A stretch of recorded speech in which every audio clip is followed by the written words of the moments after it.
The day Marissa Hale fired mechanic Ethan Cole, she had no idea she was destroying a decorated Navy hero. Until a military helicopter descended from the clouds, rotors screaming, and an officer shouted a classified name that would shatter everything she thought she knew. This is the story of a single father hiding behind grease stains and silence, a CEO blinded by control, and the moment when truth landed harder than any helicopter ever could. Stay with me until the end. This gets intense. Hit that like button and drop a comment with your city so I can see how far this story travels. You won't believe what happens next.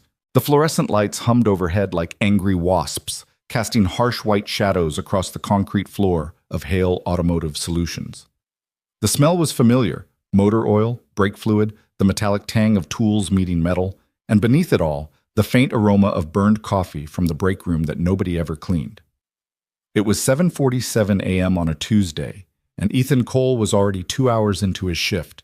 His hands moved with practiced efficiency across the engine block of a 2018 Ford Explorer, fingers tracing sensor wires with the kind of precision that came from muscle memory built over thousands of hours. Not just here, in this shop, but before. Always before. The calluses on his palms had stories embedded in them, stories he never told, stories nobody ever asked about. "Cole! Cole!" The voice cut through the mechanical symphony of the shop like a knife through silk. Sharp, cold, utterly without warmth. Ethan didn't flinch. He'd been expecting this.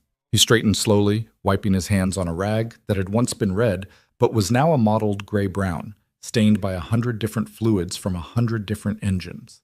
His coveralls bore the name Ethan, stitched in fading blue thread over the left breast pocket, right above a small tear he'd been meaning to fix for 3 weeks. Marissa Hale stood at the entrance to the service bay, silhouetted against the morning light streaming through the industrial door. Even from 30 feet away, Ethan could feel the temperature drop.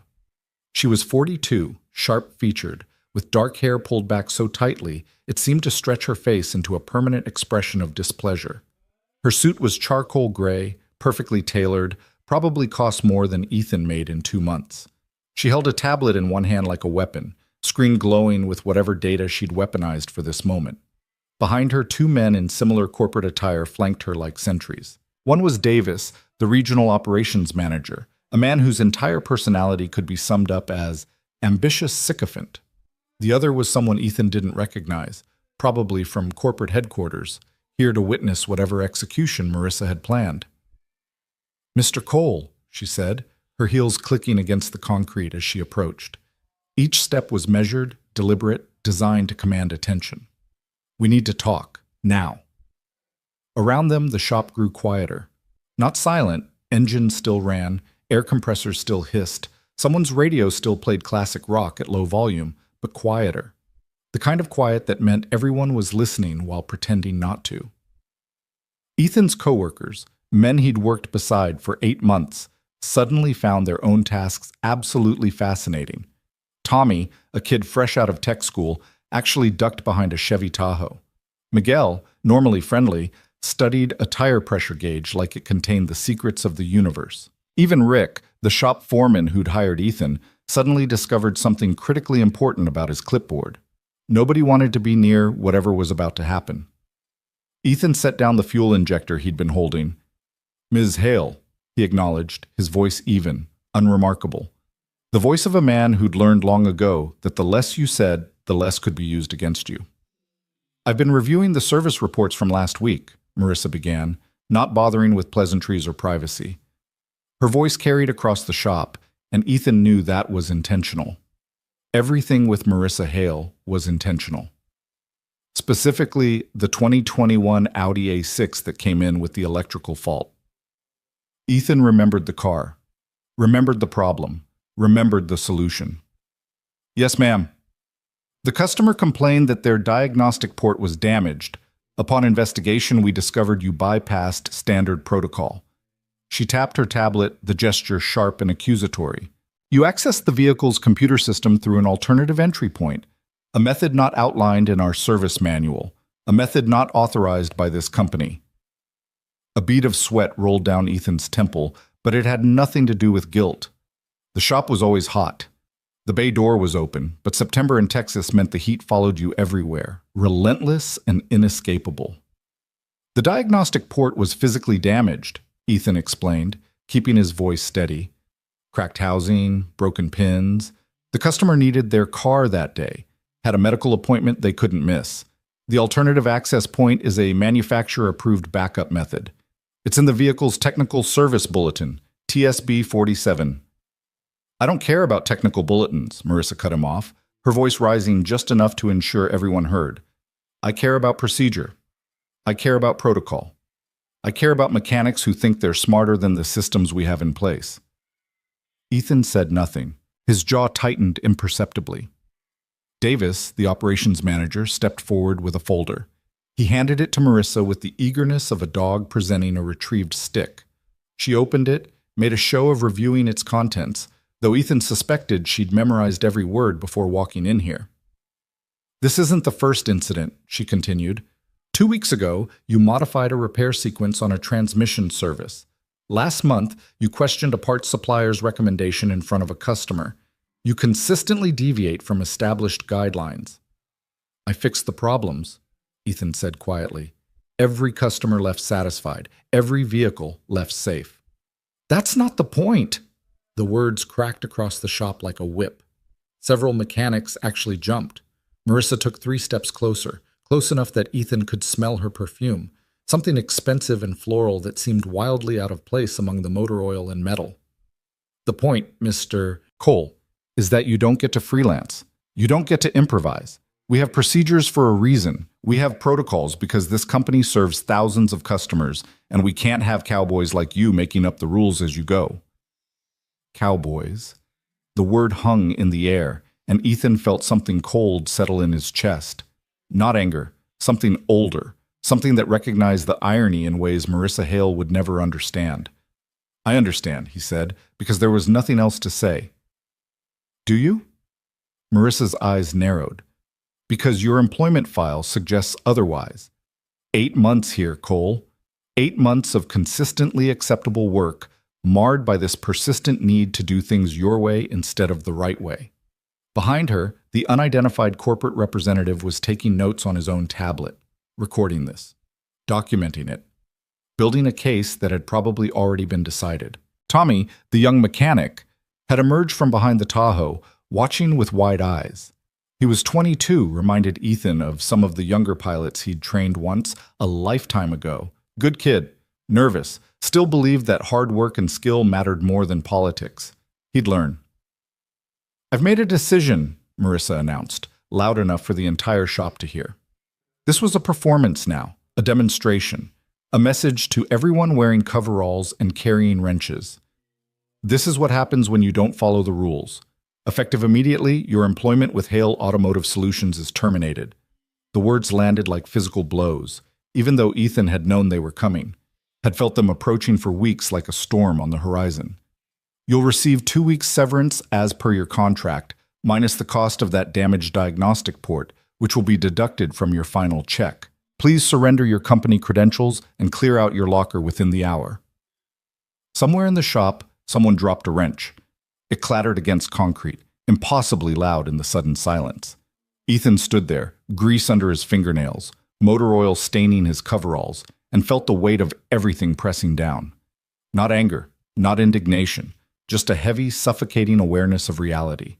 He needed this job. Lily needed this job. His daughter's asthma medication cost $340 a month without insurance. The pediatric pulmonologist visits were another $200 every 6 weeks. The nebulizer treatments, the emergency inhaler refills, the monitoring equipment, it all added up to a mountain of expenses that his savings account couldn't climb. He'd been planning, budgeting, counting days until his probationary period ended and insurance kicked in. 3 more weeks. Just 3 more weeks and Lily would have been covered. Now she had nothing. Now he had nothing. I understand, Ethan said again, and his voice didn't shake. Years of discipline, of training, of situations far more stressful than this ensured his voice remained steady. I'll clear out my things. Marissa nodded, satisfied. This was the response she'd wanted. Compliance. Submission. An example made without resistance. See that you do. Davis will escort you to ensure company property is returned. She turned on her heel, her corporate entourage following like pilot fish trailing a shark. The unnamed representative was still typing on his tablet, probably documenting the smooth execution of a termination. Clean, professional, by the book. As they walked away, Ethan heard Marissa's voice, not quite as quiet as she probably intended. This is what happens when we lower our standards. Mechanics like that think experience trumps procedure. They're a liability. The bay door closed behind them with a heavy metallic thud. For a moment, nobody moved. Then Miguel crossed himself, muttering something in Spanish that sounded like a prayer or maybe a curse. Rick studied his clipboard with renewed intensity, his jaw working like he was chewing words he couldn't say. Tommy approached slowly, his young face twisted with confusion and anger. "Mr. Cole, that's bullshit. You're the best mechanic here. You taught me half of what I know. That Audi fix was genius. You saved that customer's whole day." Ethan managed a smile that didn't reach his eyes. "Appreciate that, Tommy, but she's the boss. She makes the calls. But you didn't do anything wrong. Didn't do anything right either, according to the manual." Ethan clapped the kid on the shoulder. "Listen to me. Learn the lesson I didn't. In this world, being good at your job ain't always enough. You gotta be good at politics too. You gotta know when to keep your head down." "That's not fair." "No," Ethan agreed, heading toward his locker in the break room. "It's not." Davis waited by the door, arms crossed, expression neutral. He was just doing his job too, Ethan supposed, following orders, enforcing policy, being a good little soldier for Marissa Hale. The break room was small, cramped, with lockers lining one wall and a table that wobbled no matter which leg you tried to stabilize. Someone had left half a donut on a paper plate. The coffee maker burbled, producing something that technically qualified as coffee only in the loosest definitional sense. Ethan spun the combination lock on his locker, 17-32-8. Lily's birthday. He pulled out his personal tools first, the small set in the worn leather case, tools that had traveled with him from San Diego to Norfolk to Jacksonville, and finally here, to this civilian life he'd built from scratch. His Navy-issue multi-tool, technically government property he'd never returned. A small framed photo of Lily, taken last year at the park, her smile wide despite the oxygen tube visible at the edges of the frame. A spare jacket. A book on advanced automotive electronics he'd been reading during lunch breaks. Not much to show for 8 months of work. Davis watched with the enthusiasm of a man timing a parking meter. "Need to check the tools," he said, not unkindly. "Just procedure. Always procedure." Ethan opened the case. Inside, each tool sat in its designated slot, clean and organized. The wrenches were metric and SAE, the sockets ranging from 6mm to 24mm, the precision drivers arranged by size. Everything had its place. Everything served its purpose, just like in the military, just like in the cockpit, where chaos meant death and organization meant everyone came home. Davis glanced over the tools, clearly having no idea what he was looking at. "Those yours?" "All mine. Bought with my own money. Want to see receipts?" "No, that's fine." Davis shifted uncomfortably. "Look, Cole, for what it's worth, I think you're a solid mechanic. This whole thing is politics," Ethan finished. "Yeah, I know." He closed the locker, spun the lock one final time out of habit, and picked up the cardboard box where he'd placed his belongings. It wasn't even full. The entire physical evidence of 8 months of his life fit in a box that once held printer paper. As they walked back through the shop, Ethan's former coworkers maintained their studied disinterest. Nobody made eye contact. Nobody said goodbye. Self-preservation was a powerful thing. If they acknowledged him, they acknowledged it could happen to them. Only Tommy broke ranks, stepping forward with his hand extended. "Good luck, Mr. Cole. I hope things work out for you." Ethan shook his hand, feeling the kid's nervousness in his grip. "You too, Tommy. Keep learning. Keep asking questions. Just maybe pick your battles." Outside, the Texas sun hit Ethan like a hammer. It was barely 8:30 a.m. and already pushing 90 degrees. His truck sat in the employee lot.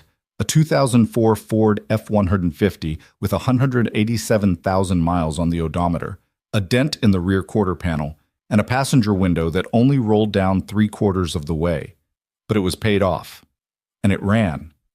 And right now, those were the only things that mattered.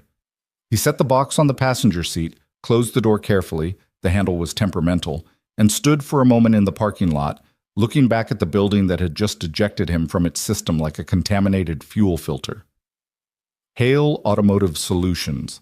The sign was new, sleek, corporate. Marissa had replaced the old one 3 months ago, part of her rebranding initiative. Everything had to look professional. Everything had to project success. Never mind the people inside barely making rent. Ethan pulled out his phone, an old model, screen cracked in the upper right corner from when Lily had dropped it chasing the neighbor's cat. He had 3 text messages. The first was from the pharmacy. Prescription ready for pickup. Total, $340. Children. The second was from Lily's school. Reminder, field trip permission slip and $15 due Friday. The third was from his landlord. Rent due in 5 days. Please confirm you'll be paying on time this month. He stared at the messages, feeling the mathematics of his life rearrange themselves into an equation that no longer balanced. Severance pay, minus the diagnostic port deduction Marissa had mentioned, would be maybe $1,200. Enough to cover rent, not enough for medication, definitely not enough for both, plus food, plus utilities, plus everything else. He could stretch it, cut corners, skip meals. He'd done more with less before. But Lily couldn't skip her medication. Lily needed to breathe. His thumb hovered over the call button next to her school's contact. He should pick her up early, explain the situation, figure out their next move together. She was 9, old enough to understand when things got tight, old enough to see the worry in his eyes no matter how hard he tried to hide it. But she was also 9, young enough to still believe her dad could fix anything, young enough to not need the weight of adult problems crushing her childhood. He'd figure it out. He always figured it out, had to. The phone buzzed in his hand. Unknown number. Normally, he'd let it go to voicemail, probably spam, probably someone trying to sell him an extended car warranty on a vehicle old enough to vote. But something made him answer. This is Ethan. Mr. Cole? A woman's voice, professional, efficient. This is Jennifer from Bright Future Pediatrics. I'm calling about Lily's appointment next week. We've had a cancellation and can move her up to tomorrow at 2 p.m. if that works for your schedule.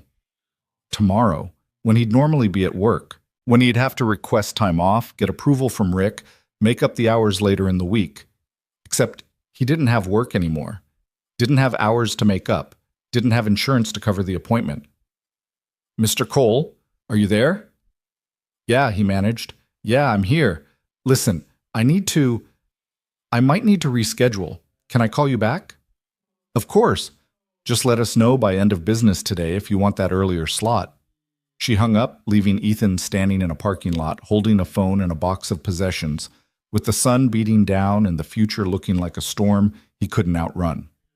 He got in the truck, started the engine. It coughed twice before catching, needed new spark plugs, and sat there for a moment, hands on the wheel, staring at nothing. In the rearview mirror, he could see his own eyes. Brown, unremarkable, with crow's feet at the corners from years of squinting into sun and wind.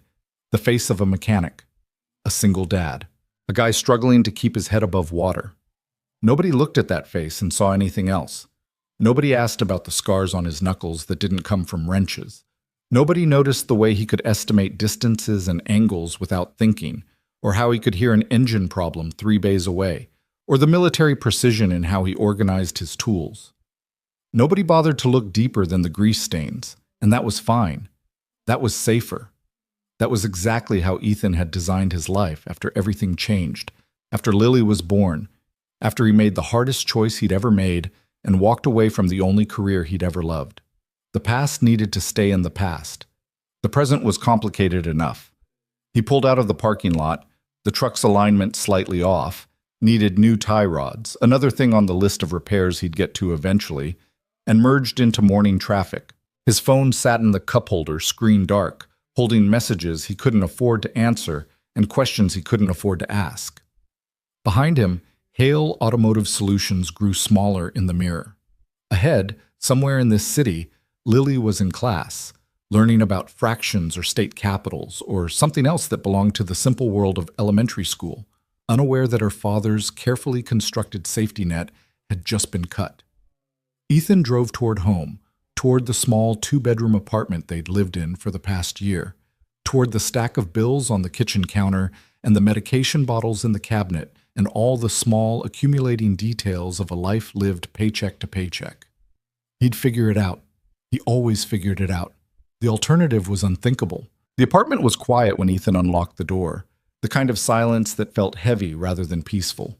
He set the cardboard box on the kitchen counter next to a stack of mail he'd been avoiding, mostly bills, a few flyers for pizza places he couldn't afford, and something from the IRS that he'd deal with later, because dealing with it now would require energy he didn't have.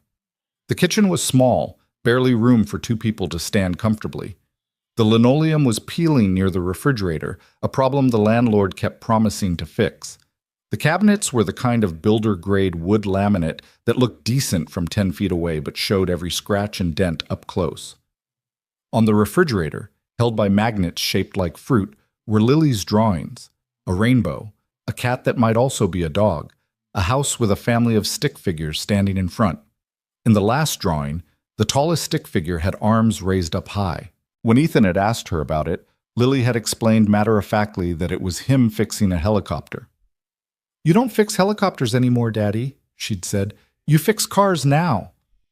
"That's right, sweetheart. But you used to fly them, right? Before I was born?" Long time ago. She'd studied the drawing with the seriousness only a 9-year-old could muster. "I think helicopters are cooler than cars." He'd smiled, ruffled her hair. "Cars are pretty cool, too." Now, standing in the empty apartment, Ethan looked at that drawing and felt something twist in his chest. He pulled out his phone and checked the time. 10:15 a.m. Lily's class had music until 10:45, then math. She loved music, tolerated math. Mrs. Patterson, her teacher, had mentioned at the last parent conference that Lily was bright, engaged, but sometimes seemed tired. The asthma, Ethan had explained. The medications made her drowsy sometimes. Mrs. Patterson had nodded sympathetically, made a note in her file, and moved on to discussing Lily's excellent progress in reading. She hadn't asked about insurance or medication costs or whether Ethan was struggling. That wasn't her job. Her job was teaching multiplication tables and spelling words, and she did it well. Everything else was Ethan's problem. He moved to the cabinet above the sink and pulled down the medication bottles. 5 different prescriptions, each with their own schedule, their own dosages, their own costs. The albuterol inhaler for emergency breathing treatments, the fluticasone for daily prevention, the Montelukast tablets she took every night, the prednisone they kept on hand for severe flare-ups, the antibiotics she'd needed last month when a chest cold had threatened to become pneumonia. The empty bottles he kept meaning to recycle sat in a plastic bag under the sink, a growing collection of pharmaceutical evidence documenting every month of her 9 years. She'd been born 6 weeks early, lungs underdeveloped, and spent her first 3 weeks in the NICU, hooked to machines that breathed for her. Sarah, Lily's mother, had lasted 2 months after that before deciding that motherhood and medical bills and a boyfriend who'd just left the Navy wasn't the life she'd signed up for. Ethan had come home from a job interview, his first attempt at civilian employment, a maintenance position at a shipping company that paid terribly, to find a note on the kitchen table and Sarah's key next to it. The note had been short, apologetic, final. He'd read it 3 times, standing in that different apartment in that different city, with infant Lily sleeping in her bassinet, oxygen monitor beeping softly, and felt his entire world reconfigure around a single truth. He was alone, and this tiny human depending on him for everything was all that mattered. The Navy had trained him for crisis situations, for emergency landings and mechanical failures and moments when everything went wrong, and you had 30 seconds to make decisions that determined who lived and who died. Nobody had trained him to be a single father to a medically fragile infant. He'd figured it out anyway. Now, 7 years later, standing in another kitchen, in another city with another job lost, he was still figuring it out. His phone buzzed, text message from a number he didn't recognize. Hey man, it's Tommy from the shop. Just wanted to say that was messed up what happened. You got a raw deal. If you need a reference or anything, I'll vouch for you. Ethan typed back. Thanks, Tommy. Appreciate it. A moment later. Marissa called a meeting after you left. Whole big speech about following procedure. Everyone's pretty pissed, but nobody's saying anything. This place sucks without you. Ethan didn't respond to that. What was there to say? The kid needed the job as much as Ethan had. Maybe more. Tommy had mentioned student loans, a girlfriend, plans to get married next year. He couldn't afford to make waves. Another buzz. Different number, also unknown. Mr. Cole, this is Dr. Rahman's office calling about Lily's prescription refills. Your insurance information on file has been declined. Please call us back to update your coverage. Of course it had been declined. His insurance had been through Hale Automotive, and Marissa had terminated him effective immediately, which meant his coverage had been cut off the moment he walked out the door. He sat down at the small kitchen table, the chair creaking under his weight, and pulled out the stack of bills. Time to do math he already knew would hurt. Rent, $1,100 due in 5 days. Electricity, $87 due in 2 weeks. Water trash, $45 due in 2 weeks. Internet, $60 due next month. Phone, $75 due in 10 days. Car insurance, $140 due in 3 days. Lily's medication without insurance, $340 immediately, another $280 in refills due in 2 weeks. Groceries, roughly $400 a month if he was careful, which meant $100 a week, which meant he needed to shop in the next day or two. He added it up 3 times, hoping the numbers would magically change. They didn't. Total immediate needs, roughly $2,200. Expected severance after deductions, maybe $1,200. Savings account balance, $347. The equation didn't work. No matter how he rearranged the variables, no matter which bills he prioritized or delayed, the math refused to balance. He could skip the car insurance, but if he got pulled over driving uninsured, the ticket would cost more than the premium. He could delay the electricity, but they'd shut it off, and Lily's nebulizer needed power. He could stretch the groceries, eat less himself, but Lily needed proper nutrition. The only truly flexible variable was the medication, and that wasn't flexible at all. His phone rang.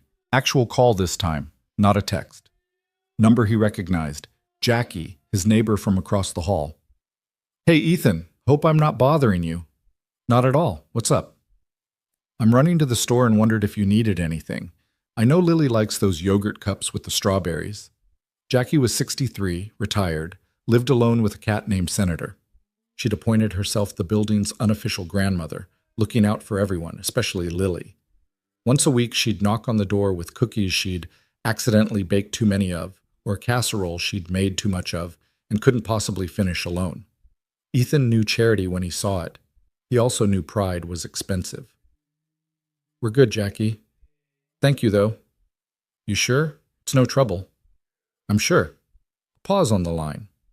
Ethan, is everything all right? I saw you come home early. You're usually at work until... Everything's fine, he interrupted, keeping his voice light. Just had some schedule changes. I appreciate you checking.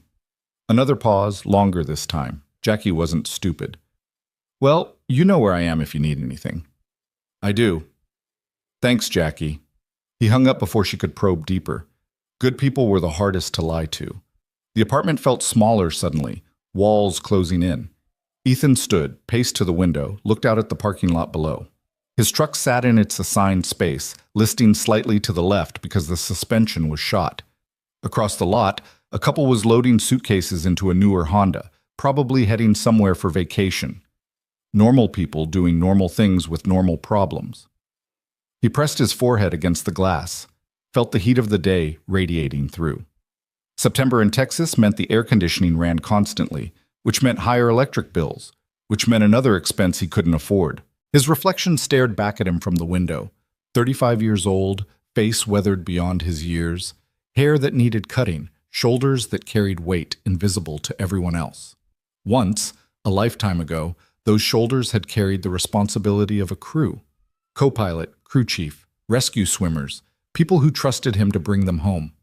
He'd flown search and rescue missions off the coast of California, medical evacuations in the Gulf, training exercises that simulated every nightmare scenario the Navy could imagine. He'd been good at it, better than good. His commanding officer had said Ethan had instincts you couldn't teach, a feel for the aircraft that bordered on supernatural. "You don't fly the helicopter, Cole," the CO had said once. "You think it and the bird just does it." That was before Lily, before the NICU and the medical bills and the crushing realization that his military salary, which had seemed adequate when he was single, became laughably insufficient when facing pediatric intensive care costs. The Navy had offered extensions, promotions, paths forward. But those paths meant deployments, meant months away, meant trusting someone else to watch the monitors when Lily stopped breathing in the middle of the night. So he'd made a choice. Left the service. Traded the cockpit for civilian life. Became a mechanic because engines were engines, whether they powered helicopters or cars, and at least fixing cars meant he could be home every night. Nobody at Hale Automotive had known. He'd left that part of himself off the resume, mentioned only the mechanical training, not the flight hours. Easier that way. Cleaner. Civilians heard military and made assumptions, asked questions, thanked him for his service in ways that always felt hollow. Better to just be Ethan the mechanic. Ethan the single dad. Ethan who kept his head down and his past quiet. His phone buzzed again. Email this time, from a job search website he'd signed up for months ago, back when things at Hale were first starting to feel unstable. New opportunities matching your search. Automotive technician positions in your area. He opened it. 3 listings. One required ASE certification he'd let lapse. Another was 40 miles away, too far to be home if Lily had an emergency. The third paid $12 an hour, which was minimum wage with a toolbox, barely enough to cover rent, let alone everything else. He bookmarked all 3 anyway. Beggars and choosers. The apartment was too quiet.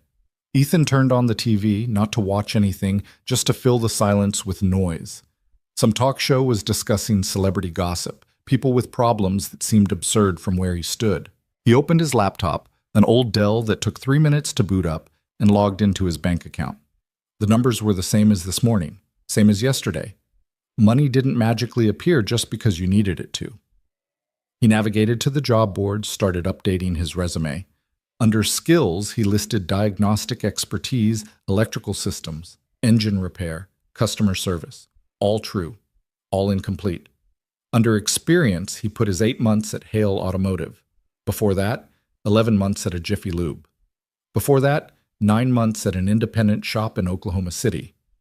He didn't put the 6 years flying helicopters, didn't mention the commendations, didn't include the classified rescue mission that had earned him a medal he kept in a box under his bed because Lily found it once and asked too many questions he didn't know how to answer. That version of himself didn't exist on paper, only in memory. Only in the muscle memory of his hands, which still sometimes twitched during thunderstorms like they were reaching for controls that weren't there. At 11:30, his phone rang again. School. His heart immediately kicked into overdrive. "Mr. Cole, this is Nurse Stevens at Meadowbrook Elementary. Is Lily okay?" "She's fine," the nurse said quickly, and Ethan's heart rate dropped from sprint to jog. "She had a minor coughing episode during PE. Nothing serious, but I gave her a breathing treatment as a precaution.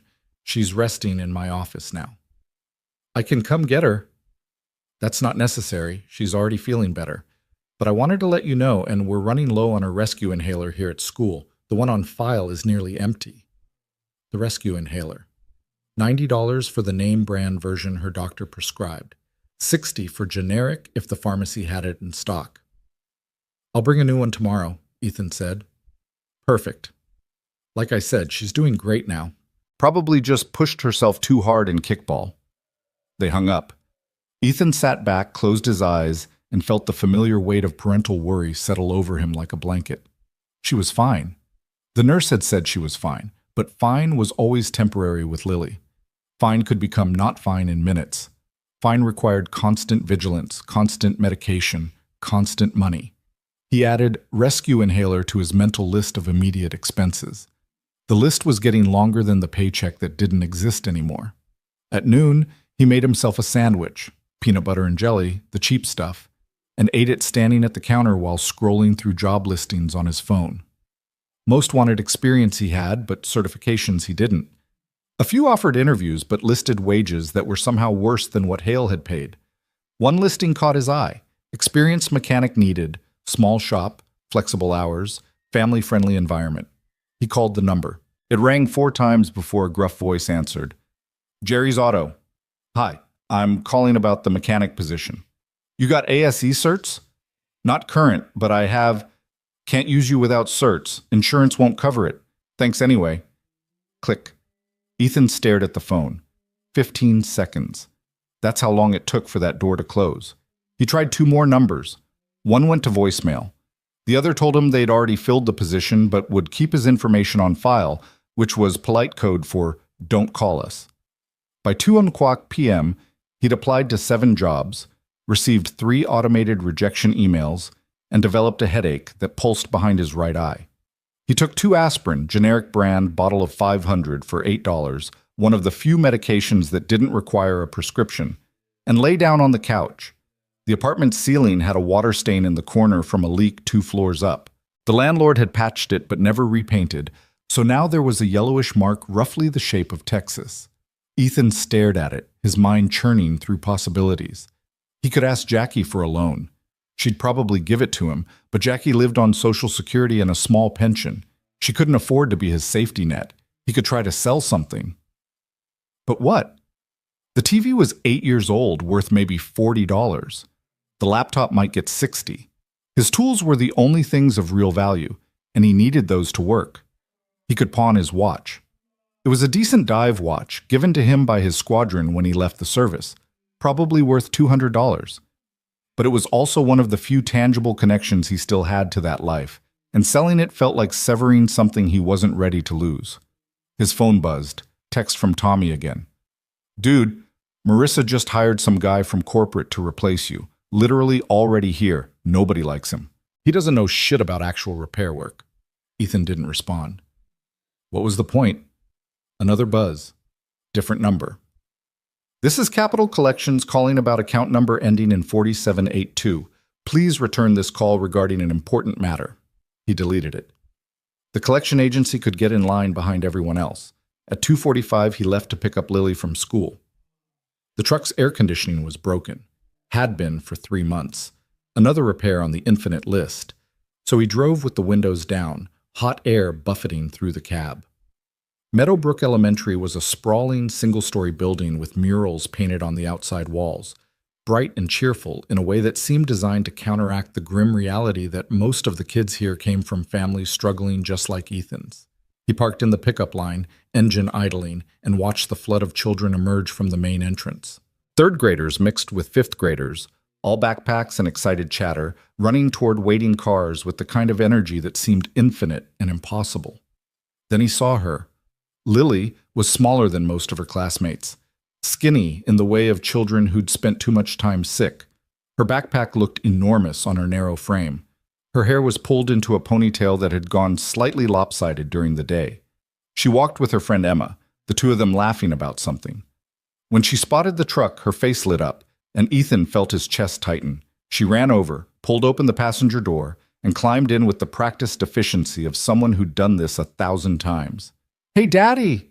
Hey, sweetheart. How was school? Good. We learned about the water cycle in science. Did you know that the water we drink now is the same water dinosaurs drank millions of years ago? I did know that, yeah. That's so cool. She buckled her seatbelt, struggled with the clasp for a moment until it clicked. Oh, and I got an A on my spelling test. Mrs. Patterson put a sticker on it, see? She pulled a paper from her backpack, proudly displaying the gold star sticker next to the big red A+ at the top. That's amazing, Lil. I'm proud of you.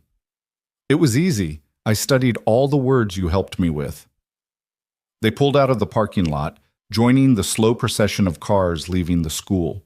Lily chattered about her day, music class, the kickball game at recess, how Michael threw up in the cafeteria, and everyone thought it was gross, but also kind of funny. She didn't mention the coughing episode, didn't mention the nurse's office. At 9 years old, Lily had become an expert at downplaying her own health scares, probably because she'd learned it upset Ethan when she didn't. "Nurse Stevens called me," Ethan said carefully. "She said you had some trouble breathing during PE." Lily's expression shifted, became more guarded. "It was nothing. I just coughed a little." "She gave you a treatment." "Yeah, but I felt better after. I'm fine now. See?" She took an exaggerated deep breath, let it out slowly. "Totally fine."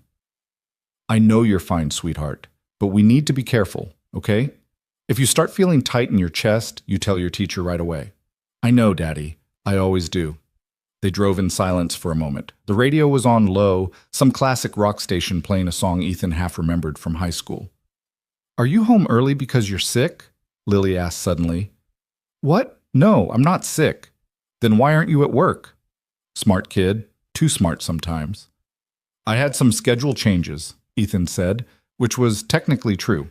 His schedule had definitely changed. "Might be home a bit more for a while." "Like a vacation?"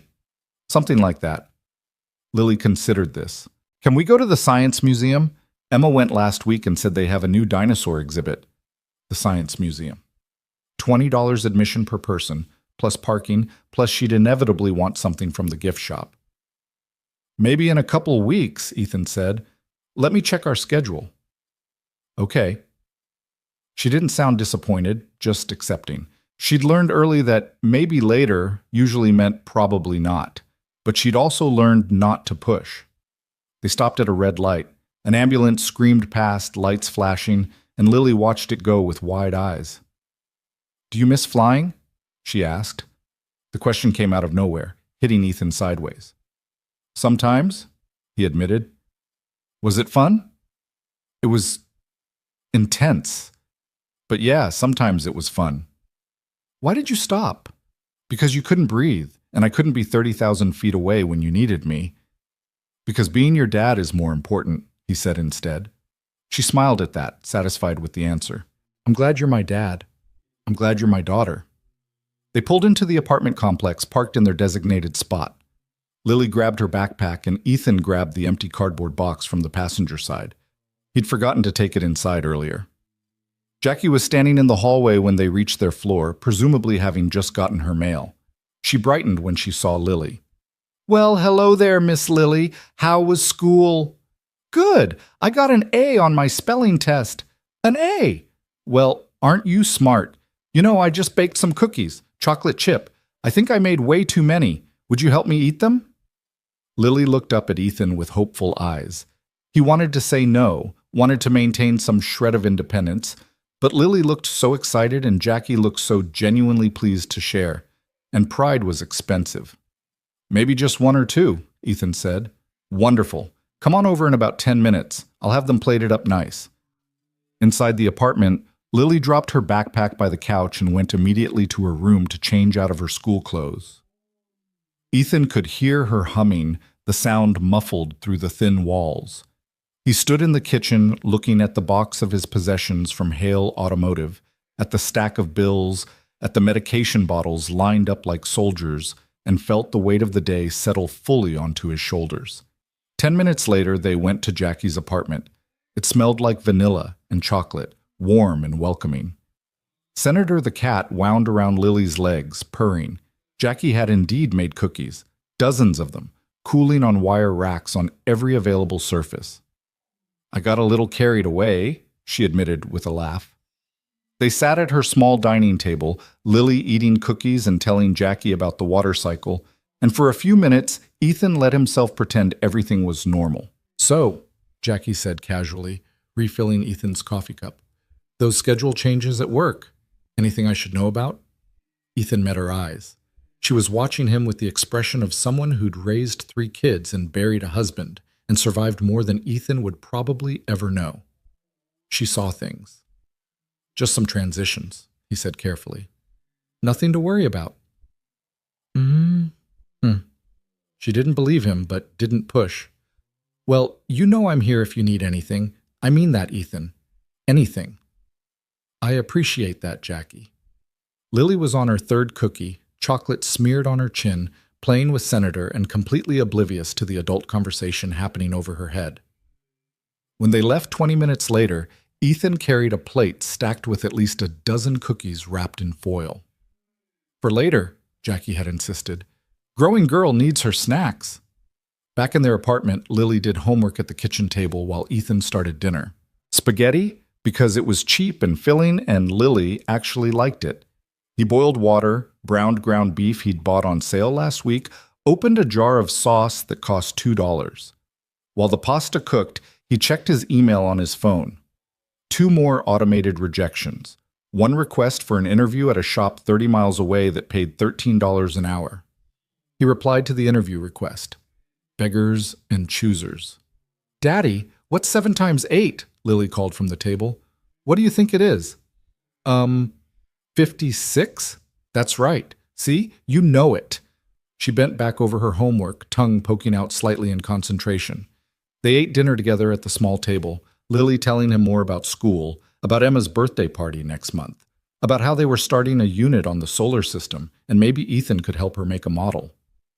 We can do that, he said, already calculating the cost of styrofoam balls and paint. After dinner, Lily's evening routine unfolded with practiced precision. Medication first. The Montelukast tablet with a full glass of water. The fluticasone puffs with the spacer to make sure it reached her lungs. She hated the taste, made a face every time, but never complained. Then bath, pajamas, teeth brushing, and finally bed. Ethan read to her from the book they'd been working through, a fantasy novel about a girl who could talk to animals. Lily's eyes grew heavy halfway through the chapter. Daddy? Yeah, sweetheart? Are we okay? Like, with money and stuff? His heart clenched. Why would you ask that? I heard you on the phone earlier. You sounded worried. 9 years old and too perceptive by half. We're okay, Ethan said, smoothing her hair back from her forehead. I promise. You don't need to worry about grown-up stuff. But if we're not okay, you'd tell me, right? Right, he lied. But we're fine. Now get some sleep. You've got school tomorrow. She nodded, already drifting off. Within minutes, her breathing evened out into the deep rhythm of sleep. Ethan sat there for a long moment, watching her chest rise and fall, listening for any hitch or wheeze that might signal trouble. She looked peaceful, small and fragile and perfect. He pressed a kiss to her forehead and left the room, pulling the door mostly closed but leaving it cracked open so he could hear if she needed anything during the night. In the living room, he collapsed onto the couch, exhaustion hitting him like a physical force. The TV was still on, muted, showing some late-night news program. His phone buzzed. Email. He almost didn't check it, but something made him look. Subject line. Job application status update. Declined. He closed his eyes, leaned his head back against the couch, and tried to remember the last time something had gone right. Tomorrow he'd try again. Apply to more jobs. Make more calls. Figure out the medication situation, the rent situation, all of it. Tonight, he was just tired. The apartment was quiet except for the hum of the refrigerator and the distant sound of traffic outside. Somewhere in the building, someone was playing music, bass thumping through the walls. Ethan's hands, stained with grease that never quite washed completely out, rested on his knees.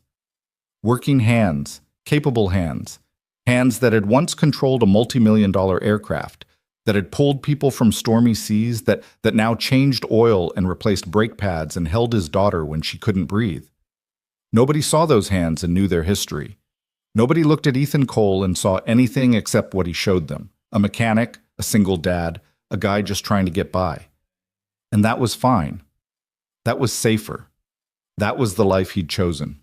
Even if tonight, sitting alone in a quiet apartment with unpaid bills and an uncertain future, it felt like maybe he'd chosen wrong. The next morning arrived too quickly, sunlight cutting through the cheap blinds and stripes across Ethan's face. He'd slept on the couch, hadn't even made it to his bedroom, and his back complained about it with sharp insistence. The clock on the wall read 6:23 a.m. Old habits died hard. His body still woke him at mechanic hours, even though he had nowhere to be. He lay there for a moment, staring at the ceiling, mentally running through the day's necessities. Lily's medication, the pharmacy. Money he didn't have for prescriptions he couldn't skip. From down the hall came the sound of Lily's alarm, a cheerful beeping that she'd sleep through for another 5 minutes if he didn't intervene. Ethan pushed himself up, joints protesting, and made his way to her room. She was a small lump under her comforter, one arm flung over her head. He sat on the edge of her bed, gently shook her shoulder.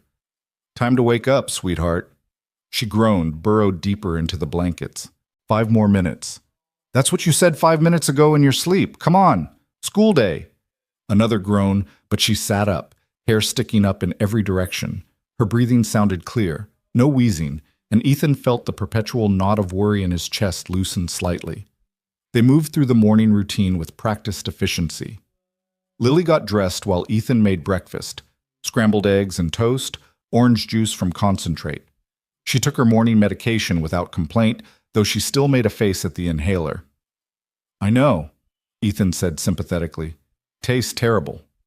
"Tastes like plastic and sadness," Lily declared, which made him laugh despite everything. "Where'd you learn that phrase?" "Emma says her mom's cooking tastes like disappointment and regret." "Well, Emma's mom probably doesn't appreciate that description."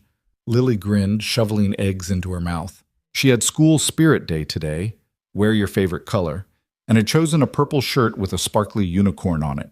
The shirt was slightly too small, purchased 6 months ago before a growth spurt, but she loved it, and Ethan wasn't about to tell her she was outgrowing it when he couldn't afford to replace it yet. At 7:40, they were in the truck heading to school. The morning traffic was its usual nightmare, everyone trying to get somewhere, important people with important jobs and presumably money in their bank accounts. "You're quiet," Lily observed, looking at him with those too perceptive eyes. "Just thinking." "About what?" "Boring adult stuff, nothing interesting." "Is it about work?" He glanced at her. "Why would you think that?" "Because you're home when you're usually at work, and you look worried, and yesterday you said you had schedule changes, but you didn't really explain what that meant." 9 years old, going on 30. "I'm between jobs right now," Ethan said, because lying to her felt wrong, and she clearly already knew something was up. "But it's going to be fine. I've got some interviews lined up." "Is that why we can't go to the science museum?" "That's part of it, yeah." She was quiet for a moment, processing. "I don't need to go to the museum. It's okay." "I know you don't need to, but you deserve fun things too." "We have fun things, like last week when we watched that movie and made popcorn." The movie had been from the library, free. The popcorn had cost $3. She was trying to make him feel better, and it was breaking his heart. "You're a good kid, Lil." "I know," she said with complete sincerity, and despite everything, Ethan smiled. He dropped her at school, watched her run toward the entrance where Emma was waiting, the two of them immediately absorbed in animated conversation. She didn't look back, and that was good. That was normal. Kids shouldn't have to worry about their parents. The drive home took 15 minutes. Ethan spent it mentally calculating and recalculating numbers that refused to add up correctly. By the time he pulled into the apartment parking lot, he'd accepted what he had to do. Inside, he dug through his dresser drawer until he found the watch. It was a Citizen ProMaster, given to him by his squadron commander during a ceremony he could still picture clearly. Everyone in dress whites, the California sun beating down, handshakes and congratulations that felt earned. The watch was heavy, solid, water-resistant to 200 meters. The inscription on the back read, "To Petty Officer Cole, fair winds and following seas, VR 57. He held it for a long moment, feeling the weight of it, the weight of what it represented. Then he put it in his pocket. The pawn shop was on the east side, wedged between a payday loan place and a store that sold discount furniture. Ethan had driven past it 100 times, never imagining he'd actually walk through the door. Inside, it smelled like old electronics and desperation. The walls were lined with guitars, power tools, jewelry cases filled with rings that represented broken promises or broken marriages.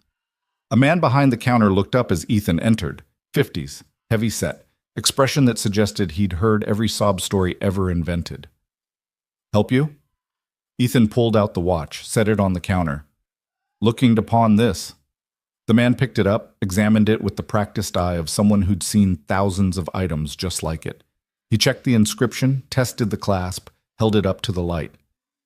Citizen ProMaster, good watch, holds value. He set it down. I can give you 150 for it. It's worth at least 400. Retail, maybe. This is a pawn shop, not a retail store. 150 is my offer. Ethan felt his jaw tighten. 200. The man studied him, seeing the desperation that Ethan couldn't quite hide. 175. Final offer.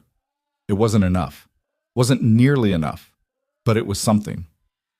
Fine. The paperwork took 10 minutes. Ethan signed forms, provided his driver's license, accepted the cash, 720s, 35s, and a receipt that explained he had 30 days to reclaim the watch by paying the loan amount plus interest. 30 days. Like he'd have the money in 30 days. Walking out, he felt lighter in one way, heavier in another. The watch was gone, but he had cash. Not enough cash, but more than he'd had an hour ago. The pharmacy was 3 blocks away. Inside, the fluorescent lights were somehow even harsher than the ones at Hale Automotive had been. A young woman at the counter smiled professionally. Picking up? Cole. Lily Cole. She typed on her computer, frowned slightly. Okay, I have 3 prescriptions ready. The total is $340. Mudeti Esole. Can I get just the albuterol and the fluticasone today? Hold the Montelukast? More typing. Sure. That brings it to $225. Still more than he had. Just the albuterol then. $93. He handed over 5 20s. The pharmacist counted out his change, $7, and handed him a small white bag with medication that would last maybe 3 weeks if they were careful. 1 prescription. He'd managed to get 1 prescription. Walking back to his truck, Ethan felt the phone buzz in his pocket. Text from an unknown number. This is County Medical Collections. Your account is past due. Please call to arrange payment. He deleted it without responding. Another buzz. Email notification. The interview he'd requested, the shop 30 miles away, had responded. They wanted to see him at 2 o'clock p.m. today. It was 10:47 a.m. now. Plenty of time. He drove home, changed into the cleanest shirt he owned, a plain blue button-down he kept for parent-teacher conferences, and tried to make himself look employable.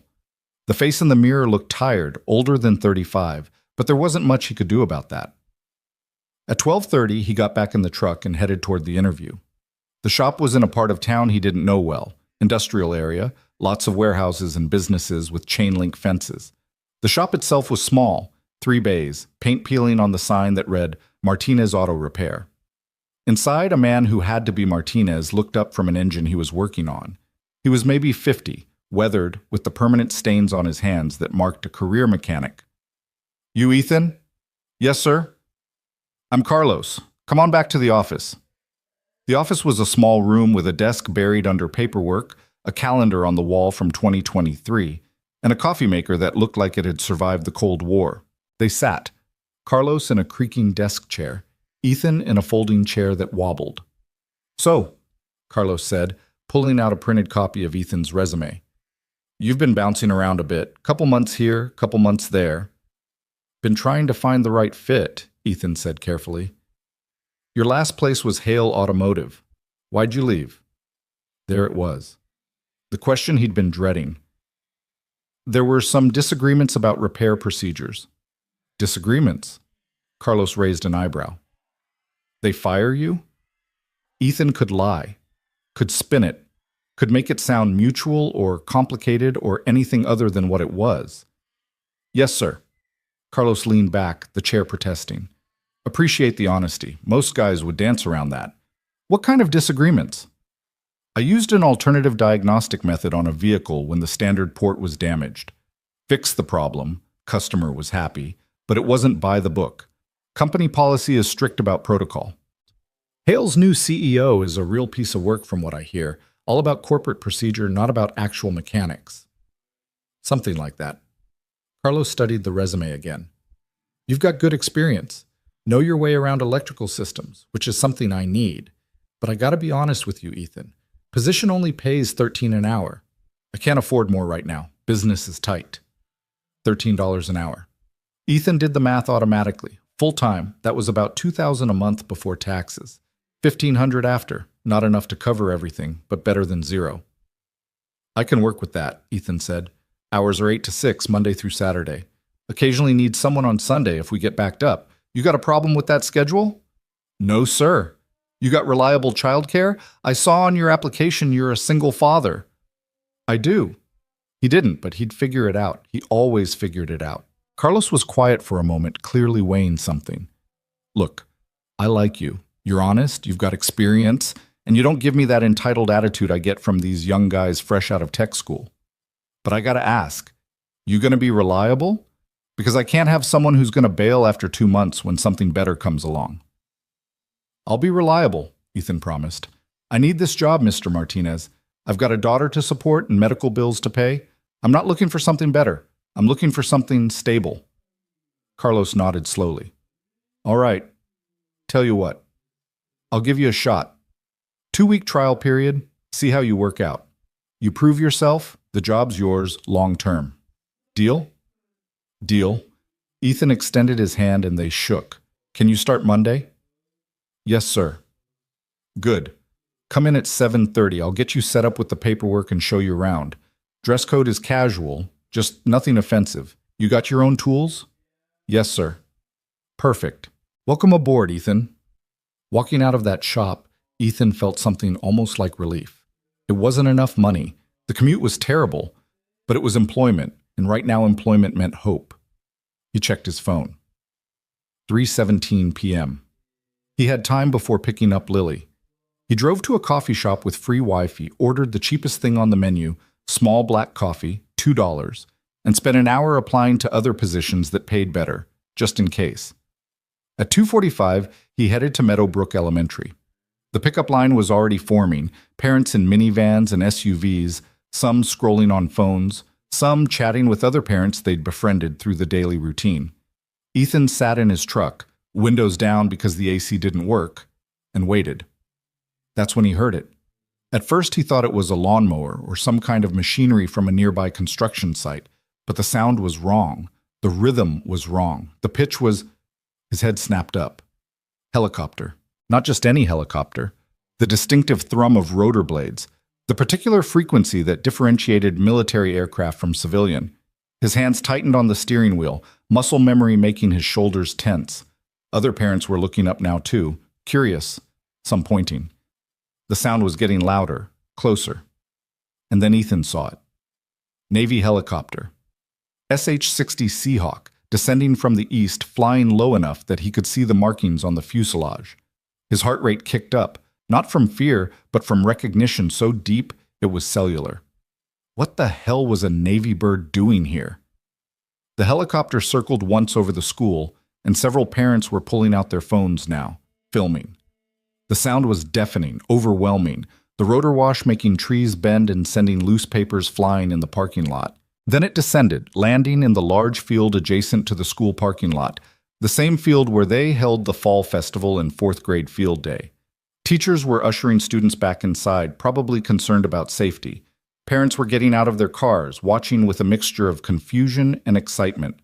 Ethan sat frozen in his truck, watching as the helicopter's rotors began to slow. The side door opened and 2 figures emerged, both in Navy uniforms, one a lieutenant commander based on the rank insignia, the other a petty officer. This wasn't a training exercise. This was intentional. The lieutenant commander scanned the parking lot, and Ethan knew with absolute certainty, what was about to happen. He reached for the door handle, some instinct telling him to either get out or drive away, do something, but before he could move, the lieutenant commander's eyes found him. Recognition. The officer started walking toward the parking lot, toward Ethan's truck, with purposeful strides. The petty officer followed. Parents were staring now, whispers spreading like wildfire. Someone's phone was definitely recording. Ethan got out of the truck slowly, his heart hammering against his ribs.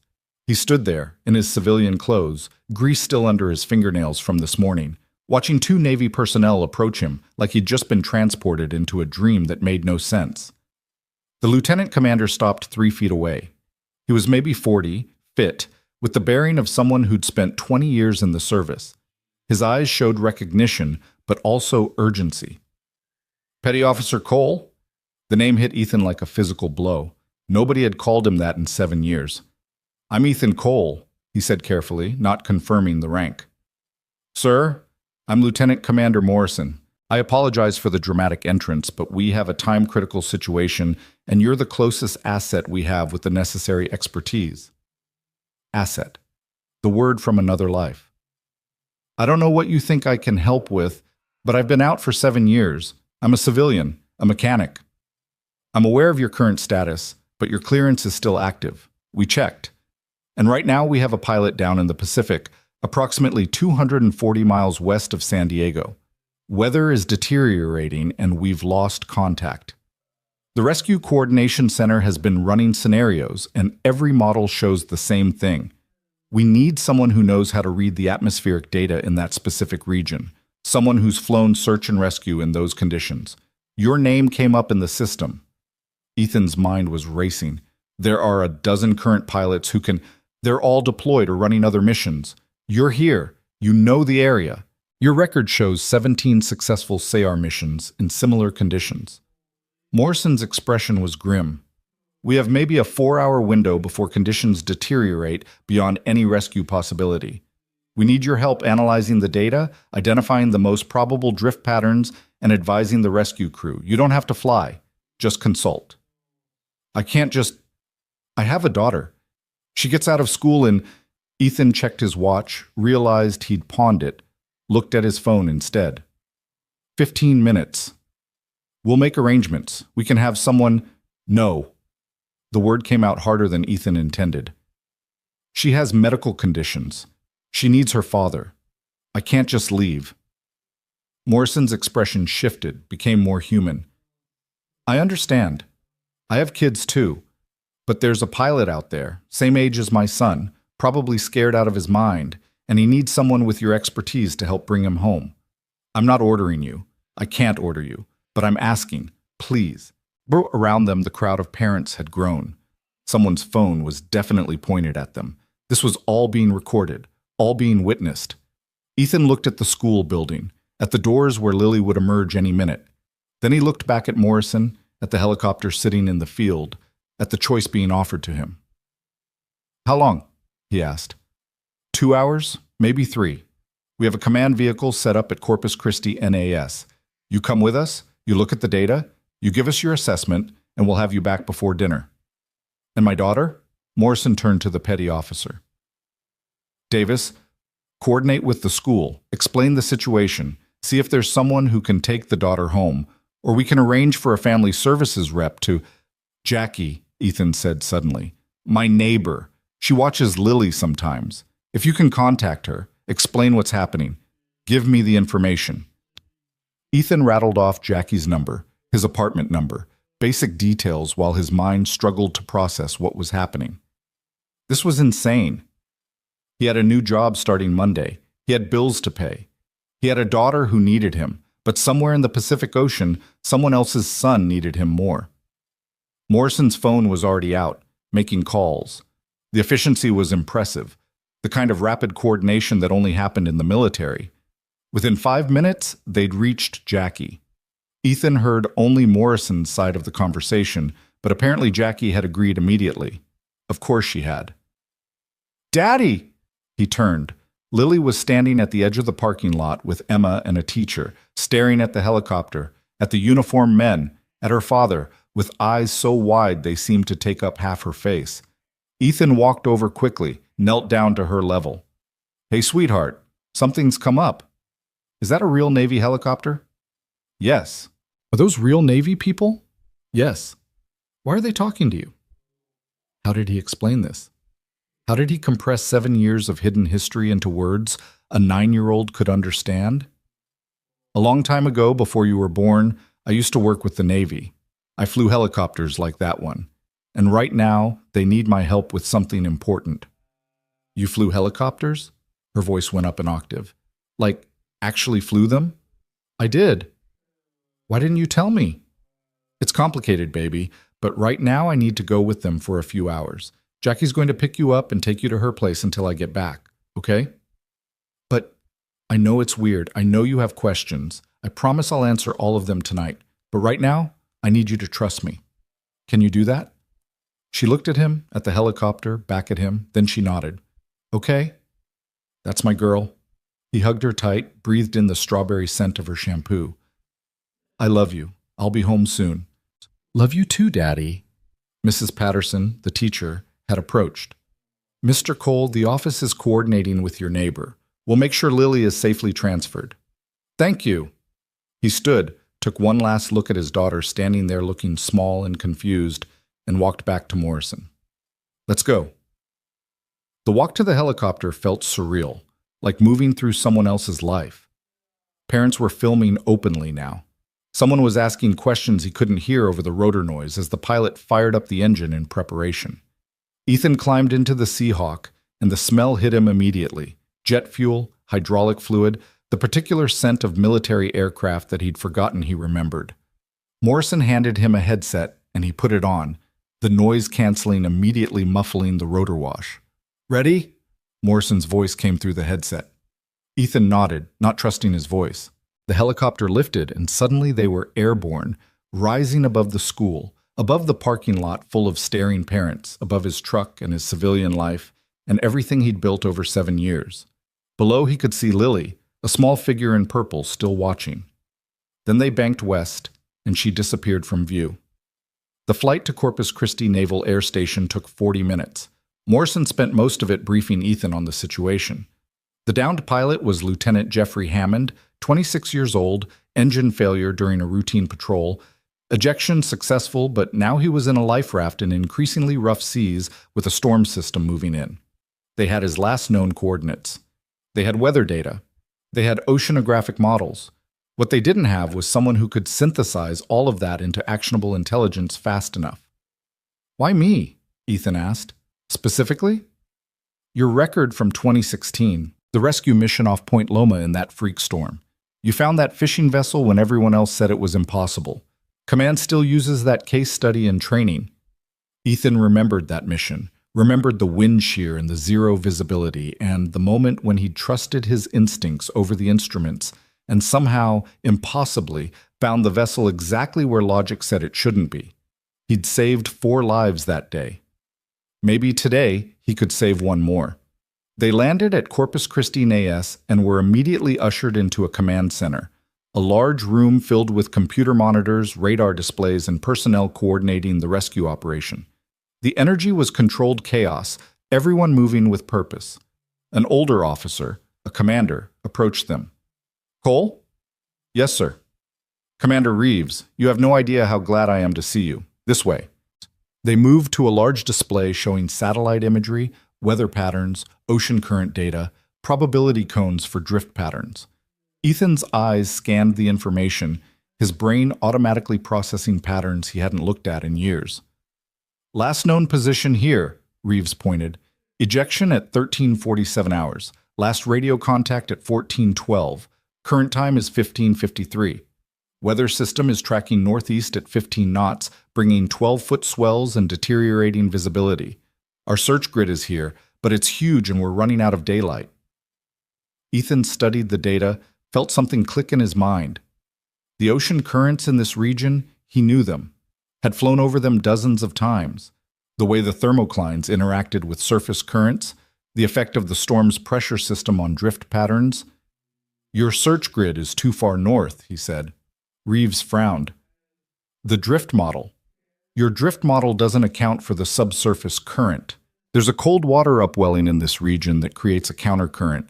Surface drift will look like it's going northeast, but anything with significant underwater profile, like a raft, will actually drift southwest. Not much, maybe half a knot, but over 2 hours, that's... He did the calculation in his head, roughly a mile deviation. Are you sure? I've flown this area more times than I can count. I'm sure. Reeves turned to another officer. Redirect the search pattern. New coordinates. He rattled off numbers while Ethan continued studying the display. There. Ethan pointed to a specific area on the map. If I'm right about the drift, and if he's managing the raft correctly, he should be approximately here. It's sheltered from the worst of the storm system by this underwater ridge, which will create slightly calmer surface conditions.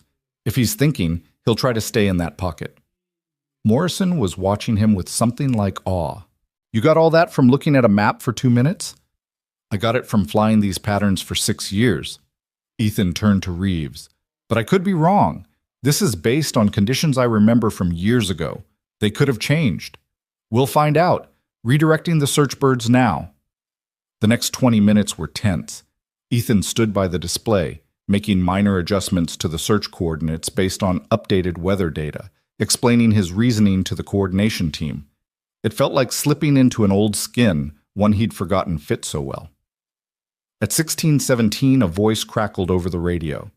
Command, this is Rescue 2. We have visual on a life raft, single occupant, waving. Position matches your updated coordinates. The command center erupted in controlled celebration. Reeves clapped Ethan on the shoulder hard enough to hurt. Son of a bitch, you nailed it. He's safe? Ethan asked. Rescue 2 is moving in for extraction now. Yeah, he's safe, thanks to you.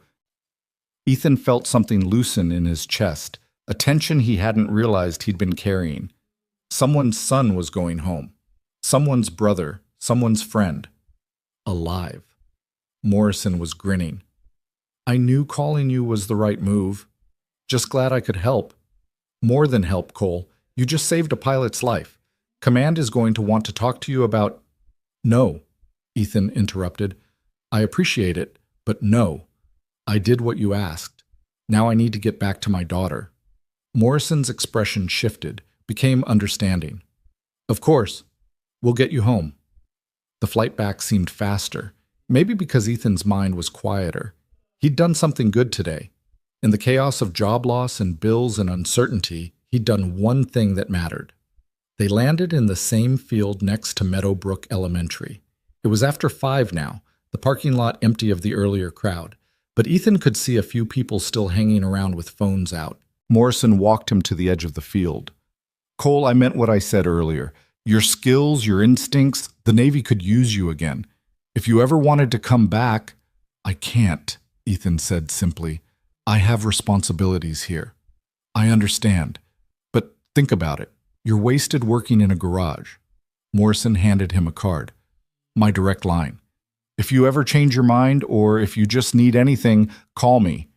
Ethan took the card, pocketed it. They shook hands and then Morrison headed back to the helicopter. Ethan walked to his truck, climbed in, and sat for a moment. His phone showed 17 missed calls, 34 text messages. He didn't look at them yet. He drove to Jackie's apartment, knocked on the door. She opened it looking relieved and slightly frazzled. Ethan? Oh, thank heaven. Lily's been worried sick. She wouldn't tell me what was wrong, just kept asking when you'd be back. I'm sorry, I should have called. Nonsense. Those Navy people explained it was important. Something about a rescue? Something like that. Lily appeared behind Jackie, and her face lit up. Daddy! She ran to him, and he caught her, picked her up even though she was getting too big for it. She wrapped her arms around his neck and held on tight. I'm here, baby. I'm home. The kids at school saw the video, she said into his shoulder. Everyone's talking about it. About you. What video? Jackie grimaced apologetically. Apparently someone filmed the whole thing. It's on social media, going quite viral from what I understand. Ethan's stomach dropped. What? Here. Jackie pulled out her phone, pulled up Facebook. The video had been shared hundreds of times already. He watched himself talking to Morrison, watched the conversation he couldn't hear over the rotor noise, watched himself climb into the helicopter. The caption read, Breaking. Navy helicopter lands at local elementary school to retrieve former military hero for emergency rescue mission. Sources say mechanic Ethan Cole is actually a decorated pilot who saved a downed aviator today. Full story developing. He stared at the screen, watching his carefully constructed civilian life unravel in real time. Daddy? Lily's voice was small. Why didn't you tell me you were a hero? I'm not a hero, sweetheart. I'm just a guy who used to have a different job. But even as he said it, he could see the question in her eyes, the confusion, the hurt that he'd kept this from her. The phone in his pocket buzzed. Text from Tommy. Dude, you were in the Navy? This is all over the internet. Marissa just saw it. She looks like she's going to puke. Another buzz. Unknown number. Mr. Cole, this is Channel 7 News. We'd love to interview you about today's rescue. Please call us at another. Ethan, it's Carlos from Martinez Auto. Just saw the video going around. Give me a call when you get a chance. The secret was out. The life he'd built. The person he'd been pretending to be. It was all exposed now. Ethan looked at his daughter, at Jackie watching him with new understanding, at the phone buzzing with messages and calls, and a world that suddenly knew who he really was. And he had absolutely no idea what came next. That night, after Lily was asleep, Ethan sat at the kitchen table with his laptop open, watching his life become public property. The video had been shared over 2,000 times now. Local news stations had picked it up. Someone had dug through military records, publicly available ones, and found his service history, his commendations, the outline of missions he'd flown. The comments section was a mix of praise and speculation. This guy is a hero. Why is a decorated pilot working as a mechanic? Someone get this man a proper job. I bet there's a story here. There was definitely a story. Just not one Ethan had ever wanted to tell. His phone wouldn't stop buzzing. He'd turned off notifications an hour ago, but could still see the messages piling up. News outlets. Former squadron members he hadn't spoken to in years. People from high school he barely remembered. Everyone suddenly wanted a piece of Ethan Cole's story. He closed the laptop, pressed his palms against his eyes. Tomorrow he'd have to face this. Tonight, he just needed to breathe. In her room, Lily had asked 100 questions before bed. Why did you stop flying? Were you scared? Did you save lots of people? Can I see your medals? Why did you keep it secret? He'd answered what he could, deflected the rest, and eventually she'd fallen asleep mid-question, exhausted by the day's excitement. But he knew the questions wouldn't stop. Not from her. Not from anyone. At 10:47 p.m., his phone rang. He almost didn't answer, but the number was local, and something made him pick up. Mr. Cole? This is Marissa Hale. Ethan sat up straighter, his exhaustion momentarily forgotten. Ms. Hale. She paused, and Ethan could hear something in her voice he'd never heard before. Uncertainty. I saw the video. Everyone saw the video. And I've been doing some research. Your military record is remarkable. Is there something you need, Ms. Hale? I need to apologize. The words came out rushed, like she was forcing herself to say them before she lost her nerve. What I did yesterday, firing you like that, publicly humiliating you, it was wrong. I didn't know who you were, what you'd done, and I should have asked, should have listened.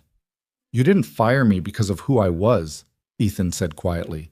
You fired me because I didn't follow procedure. That part hasn't changed. But the context has. The Navy just called you in the middle of the day to help save someone's life. That speaks to a level of expertise, of judgment, that I clearly failed to recognize. Ethan was quiet for a moment. Why are you really calling, Ms. Hale? Another pause. Because I watched that video a dozen times, and I saw something I didn't see before. I saw a man who's overqualified for every job I ever gave him. I saw someone who's been hiding in plain sight. And I realized that when you used that alternative diagnostic method, you weren't being reckless. You were using the same kind of critical thinking that helped you save a pilot today. That doesn't change your company policy. No, it doesn't. But it changes my understanding of why policy isn't always sufficient. She took a breath. I'd like to meet with you tomorrow to discuss options. I have a job starting Monday. I know, I called Carlos Martinez. He told me. But please, just give me an hour. Come to my office tomorrow morning, 10 o'clock. I promise I'll make it worth your time. Ethan rubbed his forehead. Ms. Hale, I know I don't deserve your consideration. I humiliated you in front of your coworkers, cost you your income when you have a daughter to support. The internet is making me very aware of exactly how badly I misjudged the situation. Her voice dropped. They're calling me heartless, a corporate drone, someone who can't see value when it's standing right in front of her, and they're right. I'm not interested in revenge or making you feel bad. I'm not asking for absolution. I'm asking for a chance to make this right. 10 o'clock, please. He should say no. Should hang up and move forward with Martinez Auto and forget Hale Automotive Solutions ever existed. But something in her voice, genuine remorse maybe, or the exhaustion of someone who'd spent the day being publicly criticized, made him hesitate. 1 hour, he said finally. But I'm not making any promises. That's all I'm asking. Thank you, Ethan. She hung up before he could respond. Ethan set the phone down and stared at it like it might offer some explanation for the surreal turn his life had taken. 48 hours ago, he'd been a struggling mechanic trying to stay invisible. Now he was viral video content, and his former boss was calling him at 11 at night to apologize. He went to check on Lily, found her sleeping peacefully, one arm wrapped around the stuffed elephant she'd had since she was 2. Her breathing was steady, no wheezing, and Ethan allowed himself a moment of gratitude for small mercies.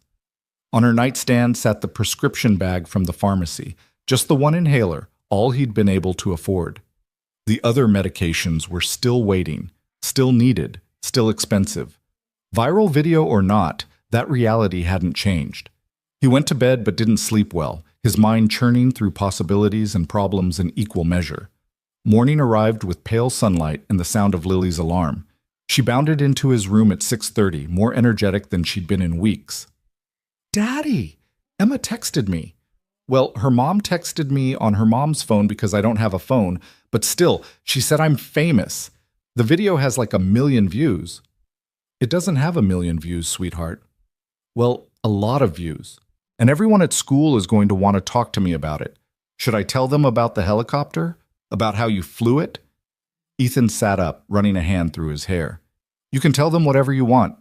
But remember, it's not my job anymore. I'm still just your dad who happens to know how to fix cars. But you saved someone yesterday. That's so cool. I helped save someone. There was a whole team involved. But they came to get you specifically, because you're the best at it. He pulled her into a hug. I love your enthusiasm, but let's keep things in perspective, okay? Now go get ready for school. She bounced off, singing some song from a movie he didn't recognize. The resilience of children never ceased to amaze him. They went through the morning routine: breakfast, medication, getting dressed. Lily chose a different shirt today, this one with a rainbow, and spent extra time on her hair because everyone's going to be looking at me. At school, the drop-off line was its own kind of chaos. Parents stared as Ethan's truck pulled up. A few waved, one gave him a thumbs up. Mrs. Patterson was waiting at the entrance and approached the truck before Lily could get out. Mr. Cole, I just wanted to say how incredible what you did was. The video was amazing. Just doing what I was asked, ma'am. Well, it's inspired some wonderful conversations in class about service and helping others. Lily should be very proud of you. Lily beamed from the passenger seat. I am. Ethan smiled, feeling uncomfortable with the attention, but grateful it was positive. Thank you, Mrs. Patterson. As Lily ran off with Emma, already deep in excited conversation, Ethan pulled out of the school lot and headed toward Hale Automotive Solutions. The drive took 20 minutes, and with each mile his uncertainty grew. What did Marissa want? An apology was one thing, but she'd mentioned options, possibilities. What could she possibly offer that would change anything? The building looked the same as it had 2 days ago, but somehow different, like he was seeing it from a new angle. He parked in the visitor section this time, not the employee lot, and walked through the main entrance. The receptionist, young woman named Sandra, who'd always been friendly, looked up and her eyes widened. Mr. Cole! Oh my gosh, I saw the video. That was incredible. Thanks, Sandra. I have an appointment with Ms. Hale. Yes, she told me to send you right up when you arrived. Her office is on the 2nd floor, first door on the left. Ethan had never been to the executive offices. Mechanics worked in the bays, not the carpeted spaces where decisions got made. He climbed the stairs, found the door marked Marissa Hale, CEO, and knocked. Come in.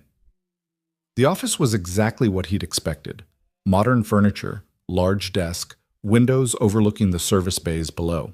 Marissa stood by those windows, looking down at the shop floor where mechanics were already working on the day's repairs. She turned as he entered, and Ethan was struck by how different she looked. Still professional, still put together, but something in her expression had changed. The hard certainty was gone, replaced by something more human. Ethan, thank you for coming. She gestured to a chair. Please, sit. He sat. She moved to her desk but didn't sit behind it. Instead, she pulled another chair around so they were facing each other without the barrier of furniture between them. I spent most of last night unable to sleep, she began. Reading your military file, the public parts at least.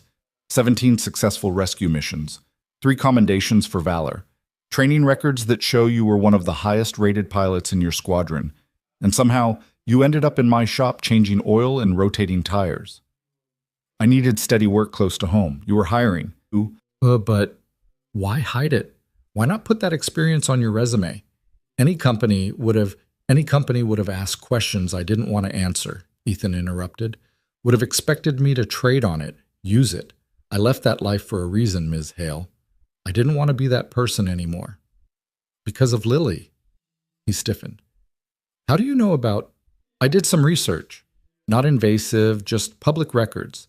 Single father, daughter, with significant medical needs. You left the Navy 7 years ago, right around when she was born.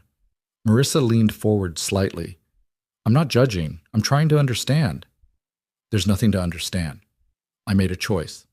My daughter needed a parent who was present, not deployed. So I left and found work I could do while being the father she deserved. That's admirable. It's not admirable, it's just being a parent. Marissa was quiet for a moment, studying him. When I fired you, I told myself I was maintaining standards, upholding company policy. But the truth is, I was scared. Scared of what? Of mechanics who thought for themselves, who saw problems I didn't see, and solved them in ways I hadn't approved. My background is business management, Ethan. I don't know cars. I don't know engines. I came into this company knowing I'd have to establish authority through policy and procedure because I couldn't establish it through expertise. She stood, paced to the window. When you fixed that Audi using a method I'd never heard of, it made me feel ignorant, exposed. So I did what insecure managers do. I asserted control through punishment.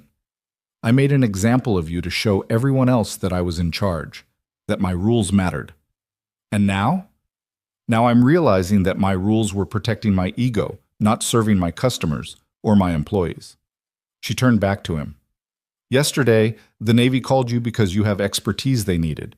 You analyzed complex data in minutes and saved a man's life. That same analytical thinking, that ability to see patterns and solve problems, that's what you were doing with that Audi, and I punished you for it. Ethan didn't respond. He wasn't sure what she wanted him to say. I want to offer you your job back, Marissa continued, but not as a mechanic, as a director of technical operations. You'd oversee all diagnostic protocols, train other mechanics, develop new procedures. You'd have authority to make judgment calls when standard protocol isn't sufficient. Full benefits, including comprehensive medical coverage for you and Lily. Salary of $75,000 a year. The number hit him like a physical force. $75,000. More than double what he'd been making. With insurance. With actual benefits. Why? He asked. Why offer me this now? Because I watched that video and realized I had someone extraordinary working for me, and I was too blind to see it. Because the internet is right. I'm a terrible manager if I can't recognize talent. Because I want to fix my mistake. She paused. And because I called 3 other shops this morning asking about you.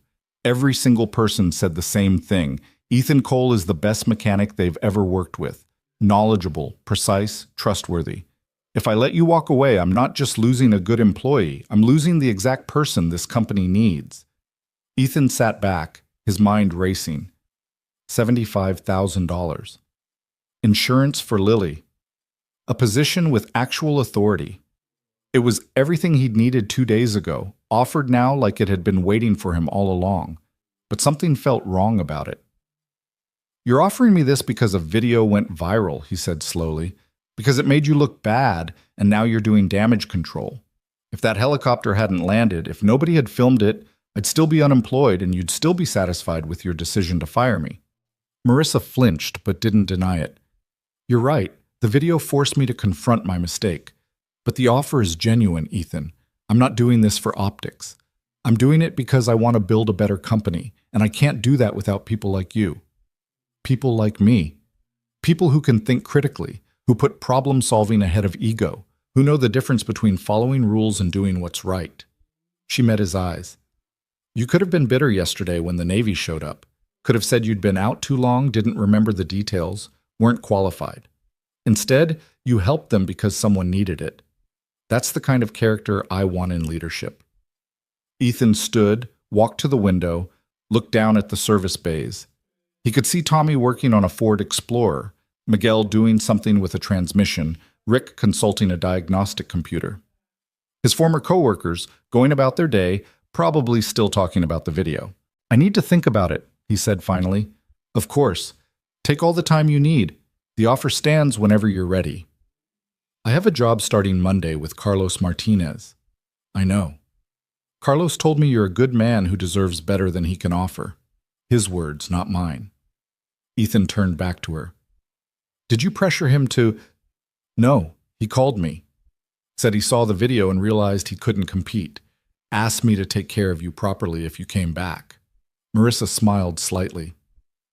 You've made an impression on people, Ethan. Even ones you barely know. He nodded slowly. I'll call you in a day or two. That's all I ask. As he headed for the door, Marissa spoke again. Ethan, for what it's worth, I really am sorry. Not just for firing you, for not seeing you, for making assumptions. You deserved better from me. Thank you for saying that. He left the office, walked down the stairs, and headed back to his truck. The morning air was already warm, promising another hot day. His phone buzzed as he climbed into the cab. Text from an unknown number. Mr. Cole, this is Commander Reeves from Corpus Christi, NAS. Lieutenant Hammond was successfully recovered and is in stable condition. He wanted me to pass along his gratitude. What you did saved his life. If there's ever anything we can do for you, please don't hesitate to reach out. Ethan stared at the message for a long moment. A life saved. A pilot home safe. In the chaos of everything else, that was what actually mattered. His phone rang. Jackie. Ethan, dear, I hate to bother you, but there's a woman here asking for you. Says she's with Channel 7 News. I told her you weren't home, but she said she'd wait. I'll be there in 10 minutes. Don't let her in the building. I wasn't planning to, but she's quite persistent. He drove home faster than he should have, pulled into the apartment complex to find a news van parked in a visitor spot and a woman with perfectly styled hair holding a microphone standing by the entrance. She approached as he got out of the truck. Mr. Cole, Jennifer Martinez, Channel 7 News. I was hoping to get a few minutes of your time to talk about yesterday's rescue. I'm not interested in an interview. Just a few questions. Our viewers are fascinated by your story. Decorated military pilot working as a mechanic, called back into service to save a life. It's incredibly compelling. It's also private. Please leave. But the public has a right. The public has no right to my story, Ethan said firmly. I helped with the rescue because I was asked, and I had relevant experience. That's all. Now I'm asking you to leave this property before I call the police for trespassing. The reporter's smile faltered. Mr. Cole, surely you understand the interest. I understand you're standing in front of my home when I've asked you to leave. That's all I need to understand. She held his gaze for another moment, then nodded to her cameraman. Fine, but if you change your mind, here's my card. Ethan didn't take it.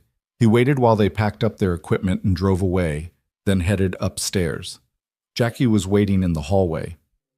That woman was here for 20 minutes, knocking on your door. I almost called the police myself. I appreciate you looking out for us. Of course, dear. How are you holding up? This must all be very overwhelming. That's one word for it. Inside his apartment, Ethan made himself coffee and sat down to think. The offer from Marissa was generous, more than generous. It solved his immediate financial problems. It gave Lily the medical coverage she needed.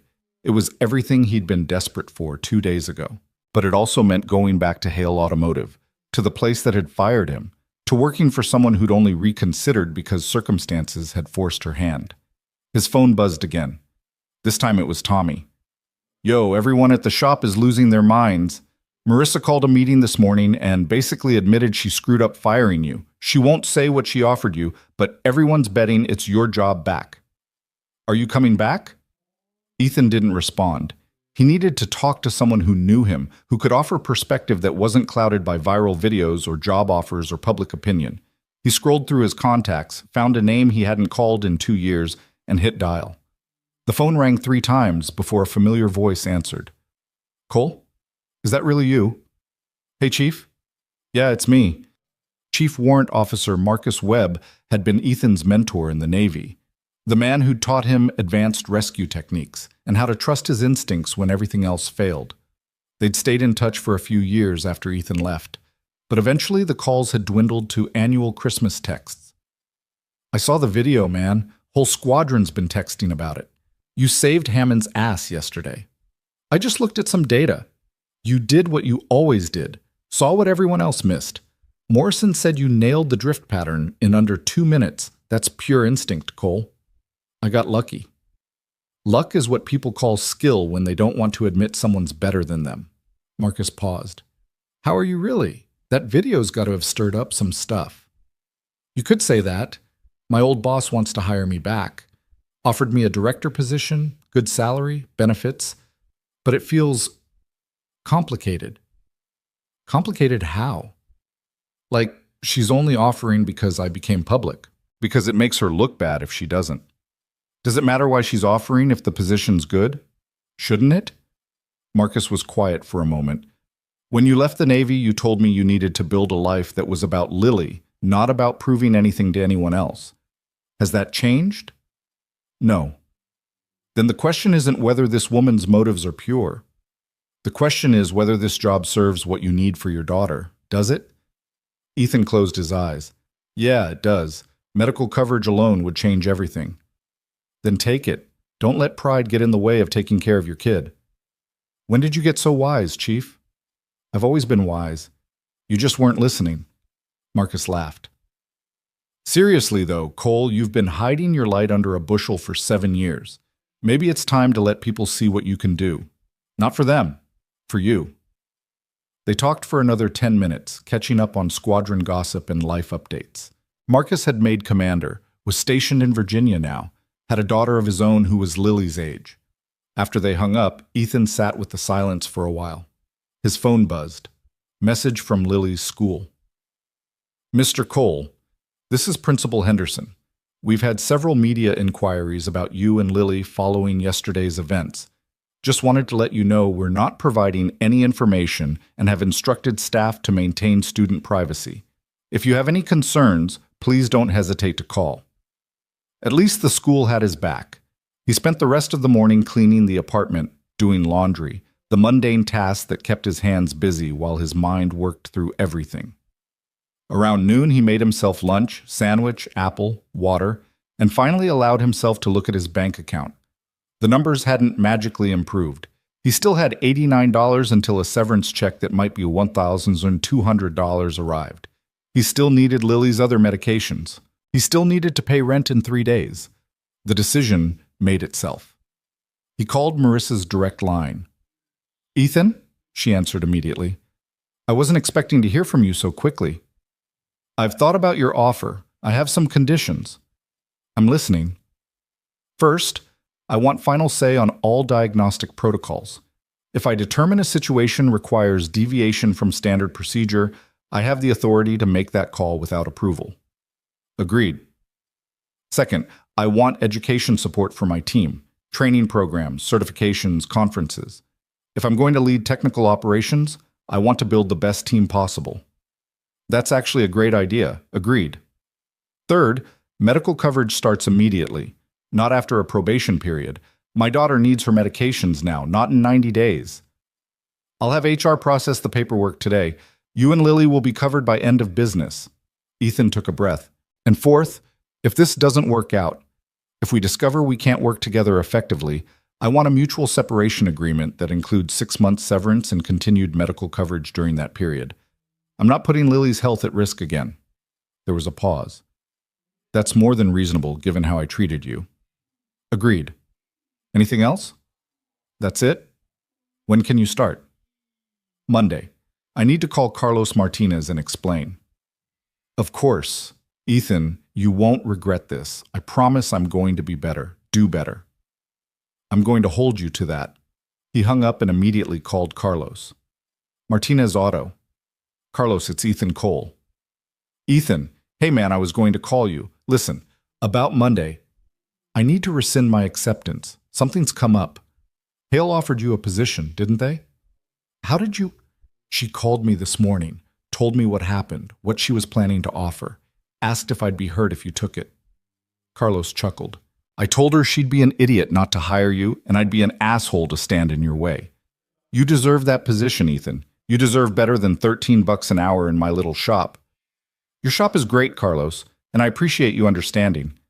Just promise me something. When you're running that fancy operation over there, remember the little guys like me? Maybe send some overflow work my way when you're too busy. I can do that. Then we're good. Good luck, man. You're going to do great. After he hung up, Ethan sat back and let out a breath he hadn't realized he'd been holding.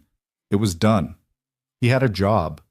A real job with real money and real benefits. The relief was overwhelming. He called the pharmacy next, explained that his insurance would be active by end of day, asked them to prepare all of Lily's prescriptions. The pharmacist was understanding, said they'd have everything ready by tomorrow. One crisis averted. Maybe things were finally turning around. At 2:45, he headed to pick up Lily from school. The pickup line was busy as always, and Ethan noticed several parents pointing at his truck, whispering. He ignored them. Lily came running out with Emma, both girls laughing about something. When she saw the truck, she waved goodbye to her friend and climbed in. How was school? Amazing. Everyone wanted to hear about the helicopter. I told them you were a pilot and saved people, and Mrs. Patterson said we could do a presentation about it for show and tell if you said it was okay. We'll see. Also, Emma's mom invited us to their house for dinner on Friday. Can we go? Please? Maybe. Let me check our schedule. You always say that when you mean no. Sometimes I mean maybe. She made a face but didn't argue. They drove home in comfortable silence, Lily humming to herself, Ethan feeling lighter than he had in days. That evening, after dinner and homework and the nightly medication routine, Ethan sat Lily down on the couch. I need to tell you something. She looked worried immediately. Are we in trouble? No, sweetheart. Nothing bad. I got a new job today. Her face lit up. Really? Where?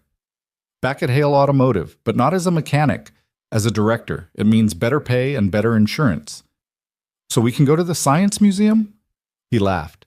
Yes, eventually we can go to the Science Museum.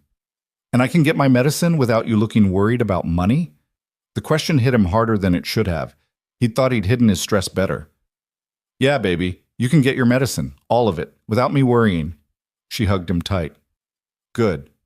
Because I don't like when you're worried. It makes your face do this thing. What thing? She scrunched her forehead up, creating exaggerated wrinkles. He laughed and tickled her until she squealed. Later, after she was asleep, Ethan stood in her doorway watching her breathe. In and out, steady and clear. Tomorrow he'd pick up all her medications. Tomorrow he'd have insurance cards and a path forward and something resembling stability. It wasn't perfect. There would still be challenges, still be struggles. But for the first time in a very long time, Ethan felt like maybe, just maybe, things were going to be okay. His phone buzzed one last time, text from Morrison. Cole, wanted you to know Hammond's awake and asking about you. Said to tell the mechanic with the magic brain he owes you a beer. You're welcome at the base anytime if you want to visit. Fair winds, brother. Ethan smiled, set the phone down, and allowed himself to feel something he'd almost forgotten. Pride. Not in the viral video or the public attention, but in knowing that when someone needed help, he'd been there. And maybe, just maybe, that was enough. Monday morning arrived with the kind of nervous energy Ethan hadn't felt since his first day of flight school. He stood in front of the bathroom mirror at 6:15 a.m., adjusting a tie he'd borrowed from his one decent suit, the same suit he'd worn to job interviews and parent-teacher conferences for the past 7 years. The shirt was pressed, the pants were clean, and he looked like someone who belonged in an office instead of under the hood of a car. Behind him, Lily appeared in the doorway, still in her pajamas, rubbing sleep from her eyes. You look fancy, she said, her voice rough with morning grogginess. I have to look professional today. First day as director. Do you get your own office? I think so. With a desk and everything? Probably with a desk and everything. She smiled, clearly pleased by this development. You should put my drawings on your wall like you had in your locker. The locker he'd cleaned out just days ago, taking those drawings with him in a cardboard box.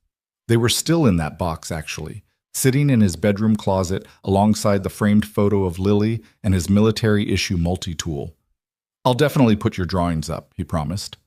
After getting Lily ready for school and dropping her off, Mrs. Patterson gave him an encouraging smile and a thumbs up that made him feel slightly less terrified.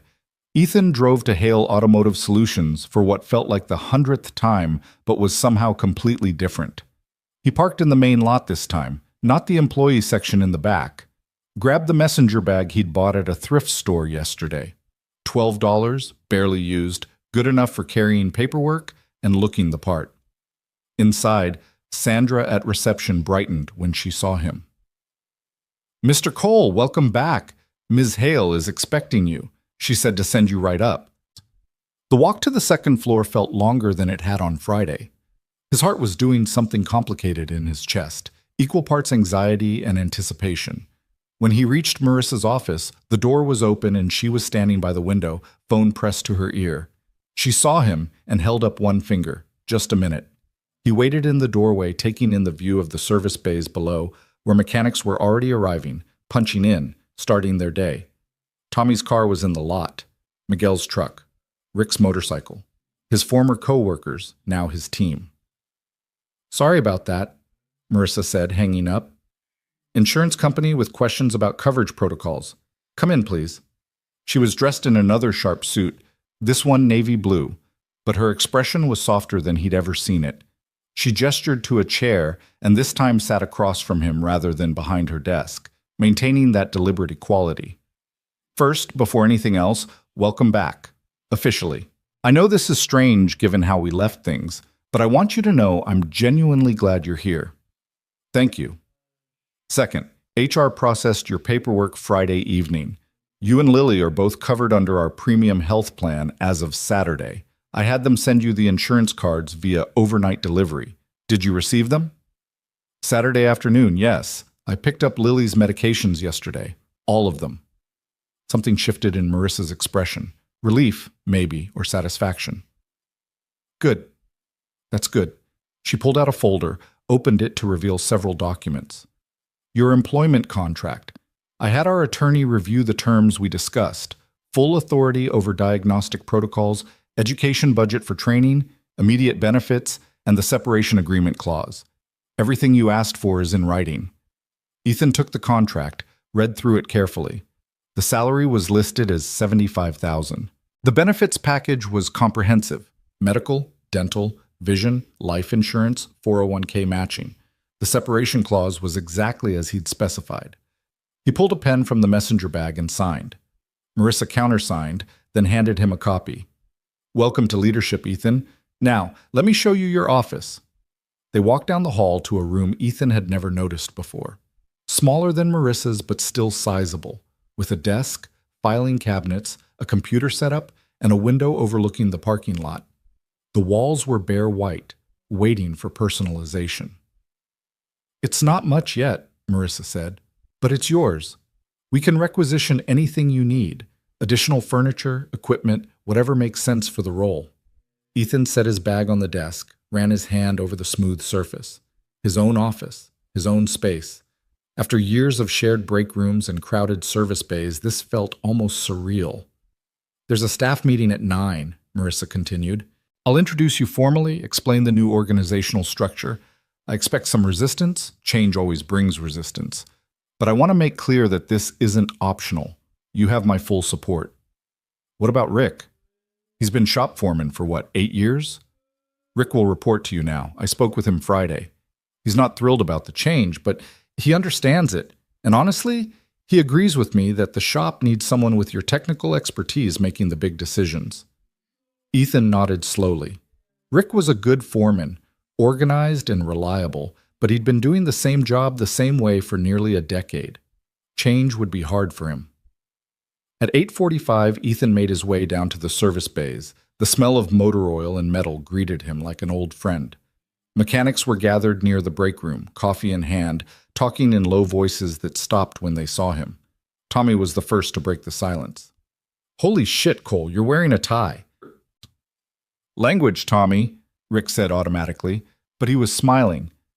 Good to see you, Ethan. Congratulations on the promotion. Thanks, Rick. I'm hoping we can work together to make some positive changes around here. I'm sure we can. Rick's expression was neutral, professionally pleasant, but Ethan could see the calculation behind his eyes, sizing up the new hierarchy, figuring out where he fit.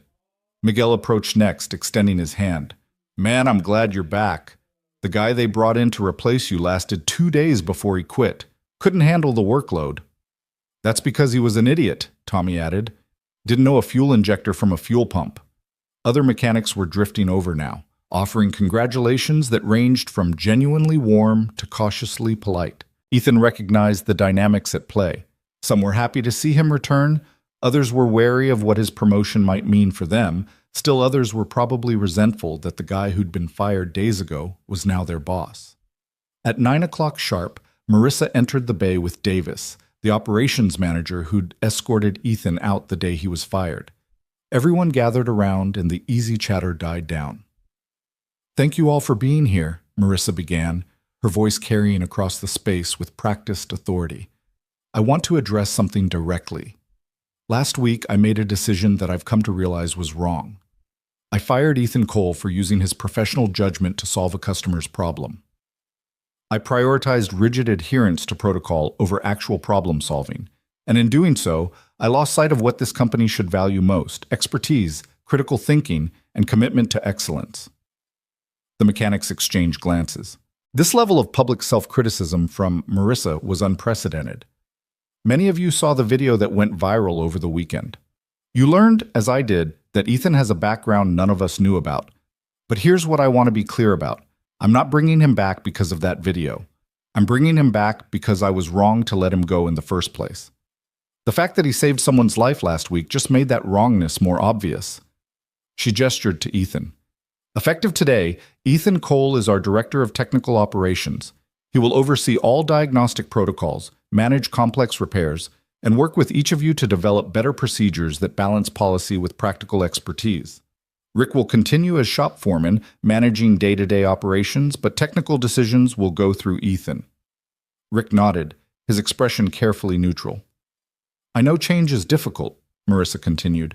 I know some of you may have questions or concerns about this new structure. My door is open, but I want to be absolutely clear. Ethan has my full confidence and my complete support. If he makes a decision regarding technical operations, that decision carries the same weight as if I'd made it myself. She turned to Ethan. Do you want to say anything? He hadn't prepared a speech, hadn't anticipated being put on the spot like this. But looking at the faces of his former coworkers, some friendly, some skeptical, all waiting, he knew he needed to say something. I'm not here to throw my weight around or change everything overnight, Ethan said, keeping his voice even. I'm here because I love this work and I think we can do it better. Not by ignoring procedures, but by making sure our procedures actually serve our customers and our team. I want your input, I want to hear your ideas, and I want to build something we can all be proud of. Tommy started clapping, and after a moment, others joined in. Not everyone, but enough. The meeting dispersed, mechanics returning to their bays and their projects. Ethan caught Rick's eye and gestured toward the break room. Got a minute? Sure. They stepped into the small room, and Ethan closed the door. Rick leaned against the counter, arms crossed, waiting. I know this is awkward, Ethan started. You've been running this shop for years, and now suddenly there's another layer between you and Marissa. It's her company. She can structure it however she wants. But it affects you, and I want to make sure we're on the same page. Rick studied him for a long moment. You want the truth? Always. I was relieved when she called me Friday. I've been foreman for 8 years, and honestly, I'm tired. Tired of making every technical decision, tired of being the one everyone comes to with problems I sometimes don't know how to solve. You coming in as technical director? That takes pressure off me. Lets me focus on scheduling and workflow and customer relations, things I'm actually good at. Ethan felt tension he didn't know he'd been carrying release from his shoulders.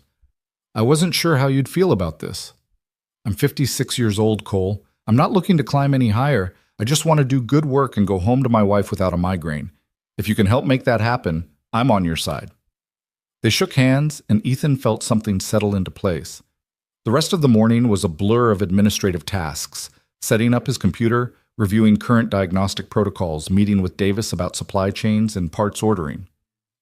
Around noon, Marissa knocked on his office door. "How's it going?" "Good. Overwhelming, but good. I wanted to give you this." She handed him a file folder. "Analysis of our customer satisfaction scores over the past 6 months. We're at 73%. Industry standard is 85. I want you to figure out why we're underperforming and develop a plan to improve it." Ethan opened the folder, scanned the data. The numbers told a story. Customers were generally satisfied with the work quality, but frustrated with communication and unexpected costs. "I have some ideas," he said. "I'm sure you do. Take your time with it. I'm not expecting miracles overnight." After she left, Ethan dove into the data, cross-referencing customer complaints with service records. Patterns emerged. Customers felt blindsided by additional repairs that weren't communicated up front. They felt confused by technical jargon in explanations. They felt rushed through the process. These were fixable problems. He spent the afternoon drafting a new communication protocol. Mechanics would take photos of problem areas to show customers, use plain language explanations, provide written estimates before starting work beyond the initial diagnosis. Simple changes that required no additional budget, just better processes. At 2:30, he left to pick up Lily from school. The drive felt different now, less weighted with anxiety, more like just another part of a normal day. Lily bounced out of the school building, saw the truck, and ran over with her usual enthusiasm. "How was your first day as director?" "Good. Long, but good." "How was school?" "Emma's mom said yes to Friday dinner. Can we go? Please, please, please." "We can go." "Yes!" She pumped her fist. "Also, I got 100 on my math test. Mrs. Patterson said I'm doing really well." "That's my girl. I'm proud of you." They drove home, and Lily chattered about her day. The math test, the book they were reading in class, how Michael didn't throw up today, which everyone considered an improvement. Normal kid things, blessedly free from worry about money or medication or anything beyond the small concerns of 4th grade. At home, Ethan changed out of his suit and into comfortable clothes, then helped Lily with her homework while simultaneously reviewing diagnostic protocols on his laptop. The apartment felt warmer somehow, less oppressive. The stack of bills on the counter hadn't disappeared, but they no longer felt insurmountable. His phone buzzed, text from Tommy. "Hey boss, yeah, that's weird to say. Question about the diagnostic sequence on the BMW in Bay 3. Can I run something by you tomorrow?" Ethan smiled. Boss. He was somebody's boss now. "Sure. Come find me first thing in the morning." Another text, this one from Morrison. "Hammond's being released from medical tomorrow. He specifically asked if you'd be willing to meet him. I know you're busy with civilian life, but wanted to pass along the invite. No pressure." Ethan stared at the message. Meeting Hammond meant confronting that part of himself again, the part that had flown rescue missions and saved lives and eventually walked away. But it also felt like closure somehow, a chance to connect the person he'd been with the person he was becoming. "I can do that. When and where?" The response came quickly. "Thursday afternoon, 1400 hours, Corpus Christi, NAS. I'll put you on the visitor list." That evening, after dinner and Lily's medication routine, Ethan sat on the couch with his daughter curled against his side, watching a nature documentary about ocean life. She asked questions constantly. Why are dolphins so smart? How deep can whales dive? Do fish sleep? And he answered what he could, admitted when he didn't know. During a commercial break, she looked up at him. "Daddy, are you happy now?" The question surprised him. "What makes you ask that?" "You seem different, like lighter or something. Like that worried thing your face does is gone." He pulled her closer. "Yeah, sweetheart. I think I am happy. Things are better now."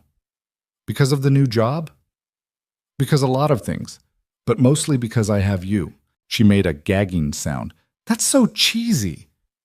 "It's true, though." Still cheesy. But she was smiling, and so was he. And for the first time in what felt like forever, the future didn't feel like a threat. It felt like possibility. Tuesday and Wednesday passed in a productive blur. Ethan implemented his new communication protocol, starting with a training session for all mechanics on customer interaction. Some pushed back. Miguel complained it would slow them down. Another mechanic named Steve said customers didn't care about photos, but most seemed willing to try. Tommy embraced it immediately, even suggesting improvements. What if we also give customers a timeline, like your car will be ready by 3 p.m. instead of just this afternoon? That's perfect, Ethan said. Add it to the protocol. He also started working on the technical training program, researching certification courses and scheduling. The budget Marissa had approved was generous, $20,000 annually for education, enough to send multiple mechanics to advanced training. Rick proved to be an excellent partner, handling the operational details while Ethan focused on technical standards. They developed a rhythm quickly, communicating throughout the day about scheduling conflicts, parts delays, customer concerns. On Wednesday afternoon, Marissa called Ethan into her office. "I've been reviewing customer feedback from this week," she said, pulling up data on her computer. "We implemented your new communication protocol Monday, and we're already seeing improvement.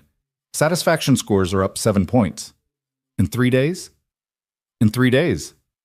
Obviously, it's early, but customers are specifically commenting on feeling more informed and less surprised by costs." She turned the screen to show him. Comment after comment praised the photo documentation, the clear explanations, the transparency. "This is what I was talking about when I hired you back," Marissa said. "Not just technical expertise, but the ability to see problems and create solutions. This is exactly what we needed." Ethan felt a flush of pride. The team made it work. They're the ones implementing it. You designed it. Take the credit. Thursday morning, Ethan went through his usual routine, getting Lily ready for school, medication, breakfast, drop-off.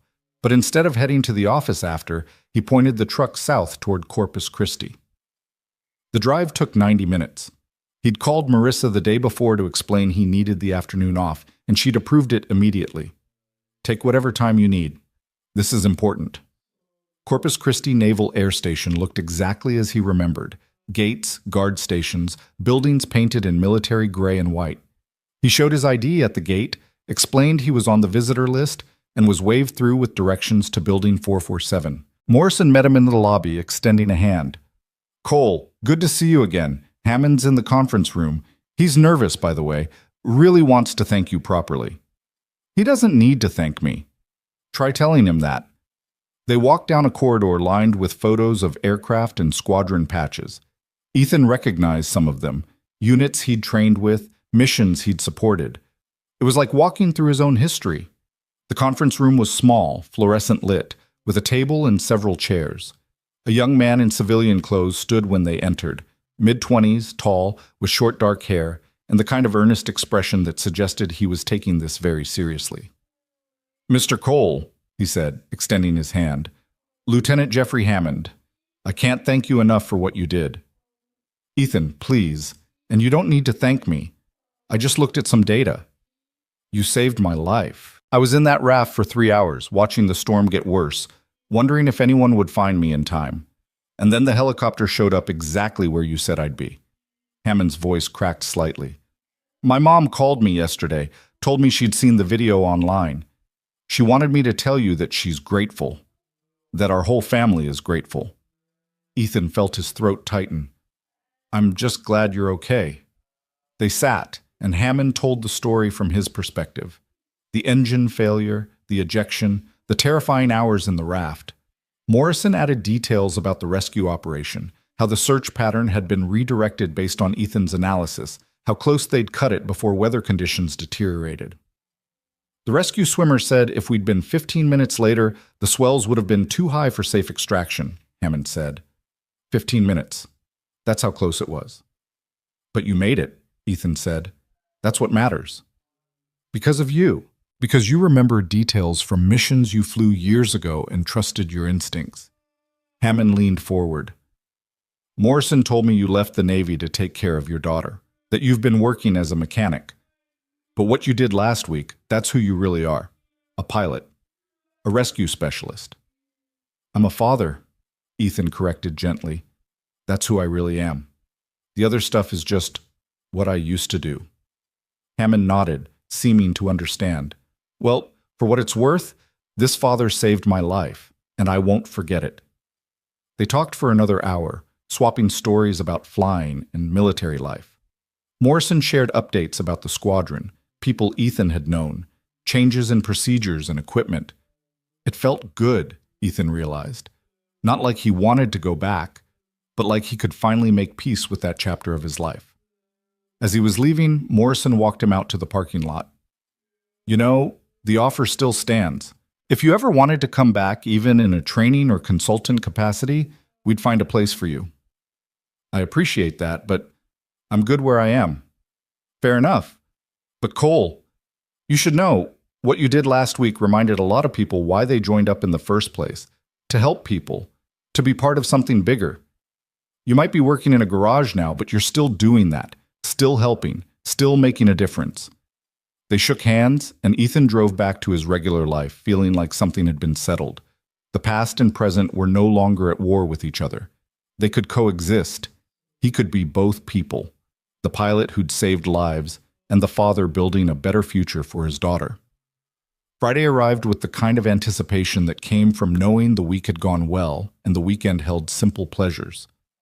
Ethan spent the morning at Hale Automotive reviewing the week's service reports, noting improvements and areas that still needed work. Customer satisfaction was up to 79%. Not perfect, but trending the right direction.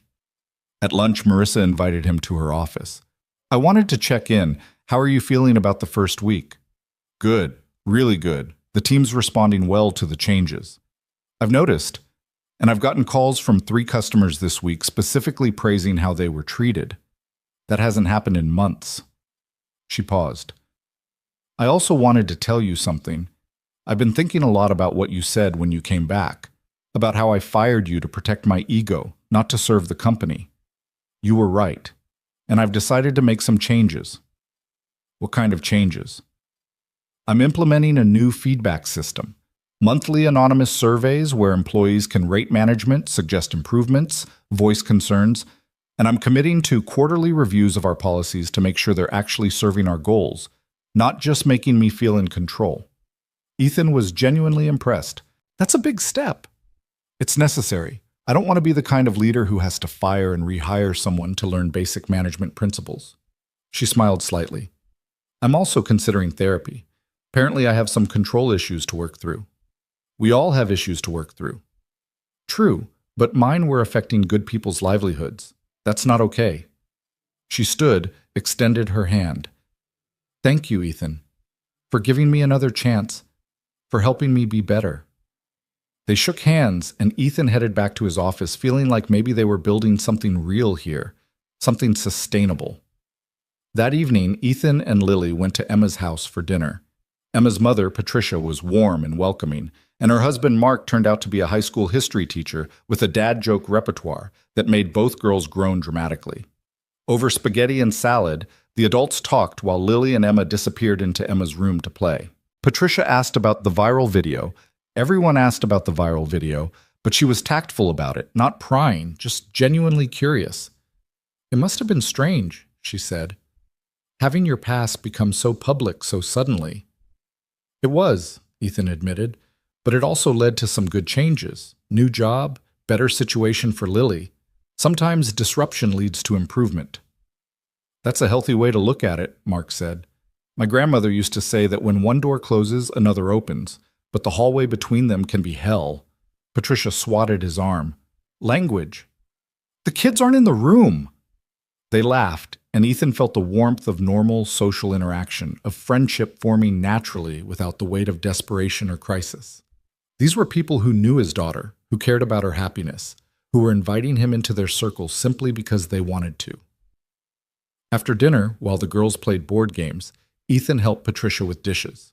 Lily talks about you all the time, Patricia said, handing him a plate to dry. She's so proud of you. The way she tells it, you're basically a superhero who happens to fix cars. I'm just her dad. That's the superhero part, Patricia smiled. Emma's father passed away 3 years ago, cancer. And I see how Lily looks at you, how secure she feels, and it reminds me what kids need most isn't money or status or even stability. It's knowing their parent will show up for them. You do that for her. Ethan didn't know what to say to that, so he just nodded and kept drying dishes. They left around 8, Lily chattering the whole drive home about how Emma had a collection of rocks, and maybe she could start a rock collection too. And did Ethan know that some rocks were actually minerals and minerals were cooler than regular rocks? We can start a rock collection, he agreed. Really? Sure, it's free. We just have to find interesting rocks. This is the best day ever. At home, Lily took her evening medication without complaint, got ready for bed, and climbed under her covers with her stuffed elephant. Daddy? Yeah, sweetheart? Are things going to stay good now? Like, we're not going to be worried about money anymore? He sat on the edge of her bed. I can't promise we'll never have challenges, but things are better now. We have insurance, I have a good job, and we're going to be okay. Good, because I like when you're happy. You smile more. You make me happy, Lil, every single day. She wrinkled her nose. Cheesy again. I'm allowed to be cheesy. It's in the dad handbook. There's a dad handbook? Absolutely. Rule number 1, embarrass your kids with cheese whenever possible. She giggled, and Ethan kissed her forehead, turned out the light, and left her to sleep. In the living room, he made himself tea and sat on the couch, letting the quiet settle around him. His phone buzzed with a text from Tommy. Boss, I know it's Friday night, but I've been thinking about the training budget. What if we did a monthly lunch and learn? Different mechanic presents on a topic they're expert in. Build skills and doesn't cost anything except pizza. Ethan smiled. The kid had good instincts. Great idea. Let's discuss Monday. Enjoy your weekend. Another text, this one from Morrison. Hammond shipped out today. Wanted me to pass along one more thank you. And Cole, anytime you want to visit the squadron, doors open. You're still family. Family. The word carried weight. Not the family he'd been born into. That was complicated and distant and better left in the past. But the family he'd chosen. His squadron brothers who still remembered him. His co-workers who were becoming a team. Jackie across the hall. Patricia and Mark who'd welcomed him into their home. And most importantly, Lily, sleeping peacefully down the hall. He'd built this. Slowly, imperfectly, through crisis and setback and sheer stubborn determination. He'd built a life worth living. The following Monday, Ethan arrived at work to find a small crowd gathered in the service bay. Tommy, Miguel, Rick, and several other mechanics were standing around something, pointing and talking. What's going on? Ethan asked. Tommy turned, grinning. Dude, you have to see this. He stepped aside to reveal a framed photo mounted on the wall near the break room entrance. It was the viral video, frozen at the moment Ethan was climbing into the Navy helicopter, looking back toward the school. Someone had printed it, matted it professionally, and added a plaque at the bottom. The plaque read, Ethan Cole, Director of Technical Operations, Excellence in Service, on the ground and in the air. Ethan stared at it, feeling his throat tighten. We took up a collection, Rick explained. Figured you deserved recognition. And besides, it's good for morale. Reminds everyone that we've got someone leading us who knows what real excellence looks like. I don't know what to say. Say you'll keep making us better, Miguel said. That's all we want. Ethan nodded, not trusting his voice. The week continued with momentum building. The new communication protocol was working so well that 2 other auto shops in the area called asking about it. Marissa, instead of keeping it proprietary, encouraged Ethan to share it freely. Rising tide lifts all boats, she said. If the whole industry improves customer service, everyone benefits. Customer satisfaction hit 84% by the end of the second week, 1 point below industry standard, but climbing. Lily's health remained stable. No emergency room visits, no scary breathing episodes, just consistent management with proper medication and regular checkups. The pediatric pulmonologist was pleased with her progress. On Thursday of the 3rd week, Ethan's phone rang with an unknown number. He almost didn't answer, but something made him pick up. Is this Ethan Cole? Speaking. Mr. Cole, this is Daniel Freeman with the National Transportation Safety Board. I'm calling because we're developing new training protocols for search and rescue coordination, and your name came up as someone with unique expertise in drift pattern analysis. Would you be willing to consult on the project? It would be paid, of course, and mostly remote work. Ethan sat back in his office chair. How did you get my name? Commander Reeves at Corpus Christi NAS recommended you.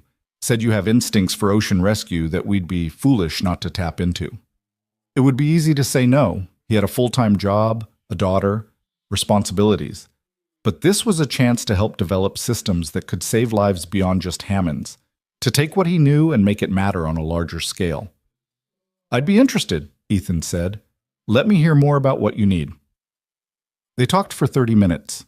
The project was part-time, flexible hours, focused on creating better analytical models for rescue coordination. It would mean some evening work, some weekend calls, but nothing that would interfere with his primary responsibilities. And it paid $15,000 for 6 months of consultation. After hanging up, Ethan sat quietly for a moment. Life had a funny way of circling back, of taking the pieces you thought you'd left behind and reintegrating them in new ways. He wasn't returning to his old life, but he wasn't completely abandoning it either. He was building something new, a synthesis of who he'd been and who he was becoming. That evening, he told Lily about the NTSB project over dinner. So you'll help teach people how to find lost pilots? Something like that. That's cool. You're like a teacher now, a flying teacher, except you don't fly anymore. A not flying teacher. That's one way to describe it. She took a bite of her chicken. Can I tell Emma? Sure. She's going to think it's so cool. Her dad taught history, but you teach how to save people. Emma's dad was important too. History matters. I know, but saving people is cooler. He couldn't argue with that logic. The months that followed settled into a rhythm. Work at Hale Automotive during the day, consultation work with the NTSB in the evenings and weekends when Lily was occupied with homework or play dates. Customer satisfaction at the shop hit 87% and stayed there. The training program launched with 3 mechanics enrolled in advanced diagnostic certification courses.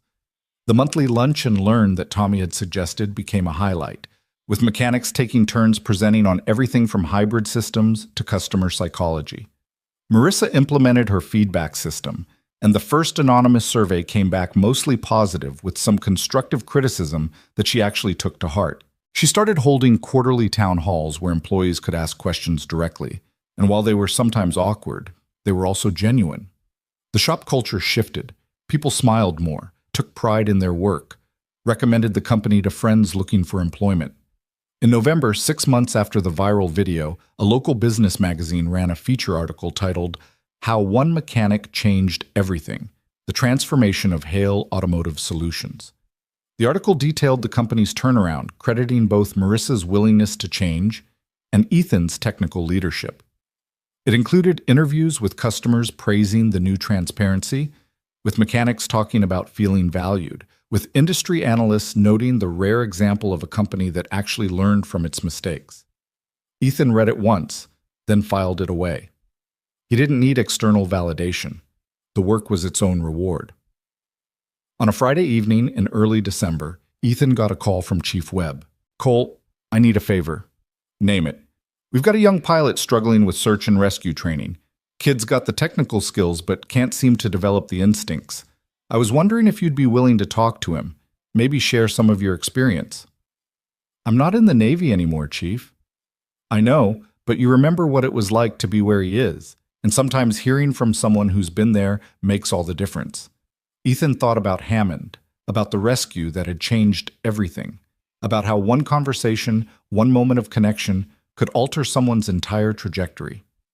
"Send me his contact info. I'll reach out." 2 days later, Ethan spent an hour on the phone with a nervous 23-year-old Navy pilot named Rodriguez, walking him through the mental frameworks that had helped Ethan develop his rescue instincts. They talked about pattern recognition, about trusting your gut while respecting your instruments, about the difference between reckless and bold. "Thank you, sir," Rodriguez said at the end of the call. "This helped more than you know." "Pay it forward," Ethan told him. "When you're the experienced one, help the next nervous pilot." "I will. I promise." After hanging up, Ethan realized this was becoming a pattern. The NTSB consultation, the conversation with Rodriguez, the way he mentored Tommy and the other mechanics at work. He wasn't just doing a job anymore. He was building legacy, creating systems and relationships and knowledge transfers that would outlast him. It felt good. On December 20th, exactly 1 year after Marissa had fired him in front of his coworkers, Ethan arrived at work to find a cake in the break room with "Happy 1 year, Director Cole" written in blue icing. The whole team was there: mechanics, administrative staff, even Marissa herself. "We wanted to mark the occasion," Rick said. "1 year since you took over technical operations, and it's been a hell of a year." "In the best way," Tommy added. "Customer satisfaction is at 89% now. We've won 2 industry awards, and 3 mechanics have gotten certified in advanced diagnostics because of your training program." Marissa stepped forward. "Ethan, when I hired you back, I promised to do better, to be better. I hope I've kept that promise." "You have," Ethan said honestly. "This place has changed. You changed it." "We changed it," she corrected. "Together, and I'm grateful for that." They ate cake, shared stories, celebrated not just Ethan's tenure, but the transformation they'd all been part of. It was a small moment, insignificant in the grand scheme of things, but it mattered. That evening, Lily had a school concert, winter showcase featuring 4th grade performances of holiday songs. Ethan sat in the auditorium, phone silenced, watching his daughter stand on stage in a sparkly red dress, singing with her classmates. She looked healthy, happy, secure. After the concert, they went for ice cream, a Friday tradition they'd established over the past year. Lily got chocolate chip, Ethan got vanilla, and they sat in the shop's bright fluorescent lighting, talking about everything and nothing. "Next year I'll be in 5th grade, Lily said. "That's almost middle school." "Not quite, but you're getting there." "Emma says middle school is scary." "It can be, but you'll be fine. You're tougher than you think." She considered this while eating her ice cream. "Daddy, do you ever miss flying helicopters?" The question didn't surprise him anymore. She asked it periodically, like she was checking to make sure he didn't regret his choices. "Sometimes," he admitted, "but I don't regret leaving. Being your dad is the best thing I've ever done." "Better than saving people?" "You saved me, Lil. Every single day you saved me." She rolled her eyes, but she was smiling. "So cheesy. It's genetic. You'll be this cheesy with your own kids someday." "I'm never having kids. They're too much work." "We'll see." They finished their ice cream and drove home through the December night, Christmas lights decorating houses along their route, the radio playing songs about snow and peace and home. At the apartment, Lily took her evening medication, routine now, unremarkable, and got ready for bed. Ethan tucked her in, read her a chapter from their current book, and kissed her forehead. "Love you, sweetheart." "Love you too, Daddy. Thanks for the ice cream." "Anytime." In the living room, Ethan made himself tea and sat on the couch, looking around the small apartment that had been their home for the past 2 years. It wasn't fancy. The furniture was mismatched, the carpet was old, the bathroom faucet still dripped no matter how many times he fixed it. But it was theirs, and it was enough. His phone buzzed with a text from Marissa. "Thank you for today, for this year, for everything. You've made me a better leader and this company a better place. I hope you know how much that means." He typed back, "Thank you for the second chance. Not everyone gets one." Another text, this one from Morrison. "Rodriguez called me. Said you talked him through his training block. Kid's doing great now. You've still got it, Cole." Ethan smiled, set the phone down, and closed his eyes. A year ago, he'd been fired, desperate, struggling to afford his daughter's medication. He'd been a man hiding from his past, pretending to be someone smaller than he was, just trying to survive. Now he was director of technical operations with a team that respected him. He was an NTSB consultant helping develop life-saving protocols. He was a mentor to young mechanics and younger pilots. He was a father who could provide for his daughter without constant panic. He was, finally, himself. All the pieces integrated: the pilot, the mechanic, the father, the leader. Not hiding anymore, not pretending. Just living, just building, just showing up every day and doing the work that mattered. It wasn't a dramatic ending. There were no more helicopters landing, no more viral videos, no more sudden transformations. Just the quiet satisfaction of a life well lived, of challenges met and overcome, of a future that looked brighter than the past. Ethan opened his eyes, finished his tea, and went to bed. Tomorrow would bring new challenges, new opportunities, new moments to prove himself. But tonight, he could rest in the knowledge that he'd built something good, something solid. something worth protecting. And that more than any rescue mission or job title or public recognition was what made him a hero. Not the dramatic saves or the viral moments, but the everyday choice to show up, to do the work, to be present for the people who needed him. That was the real story, and it was far from over.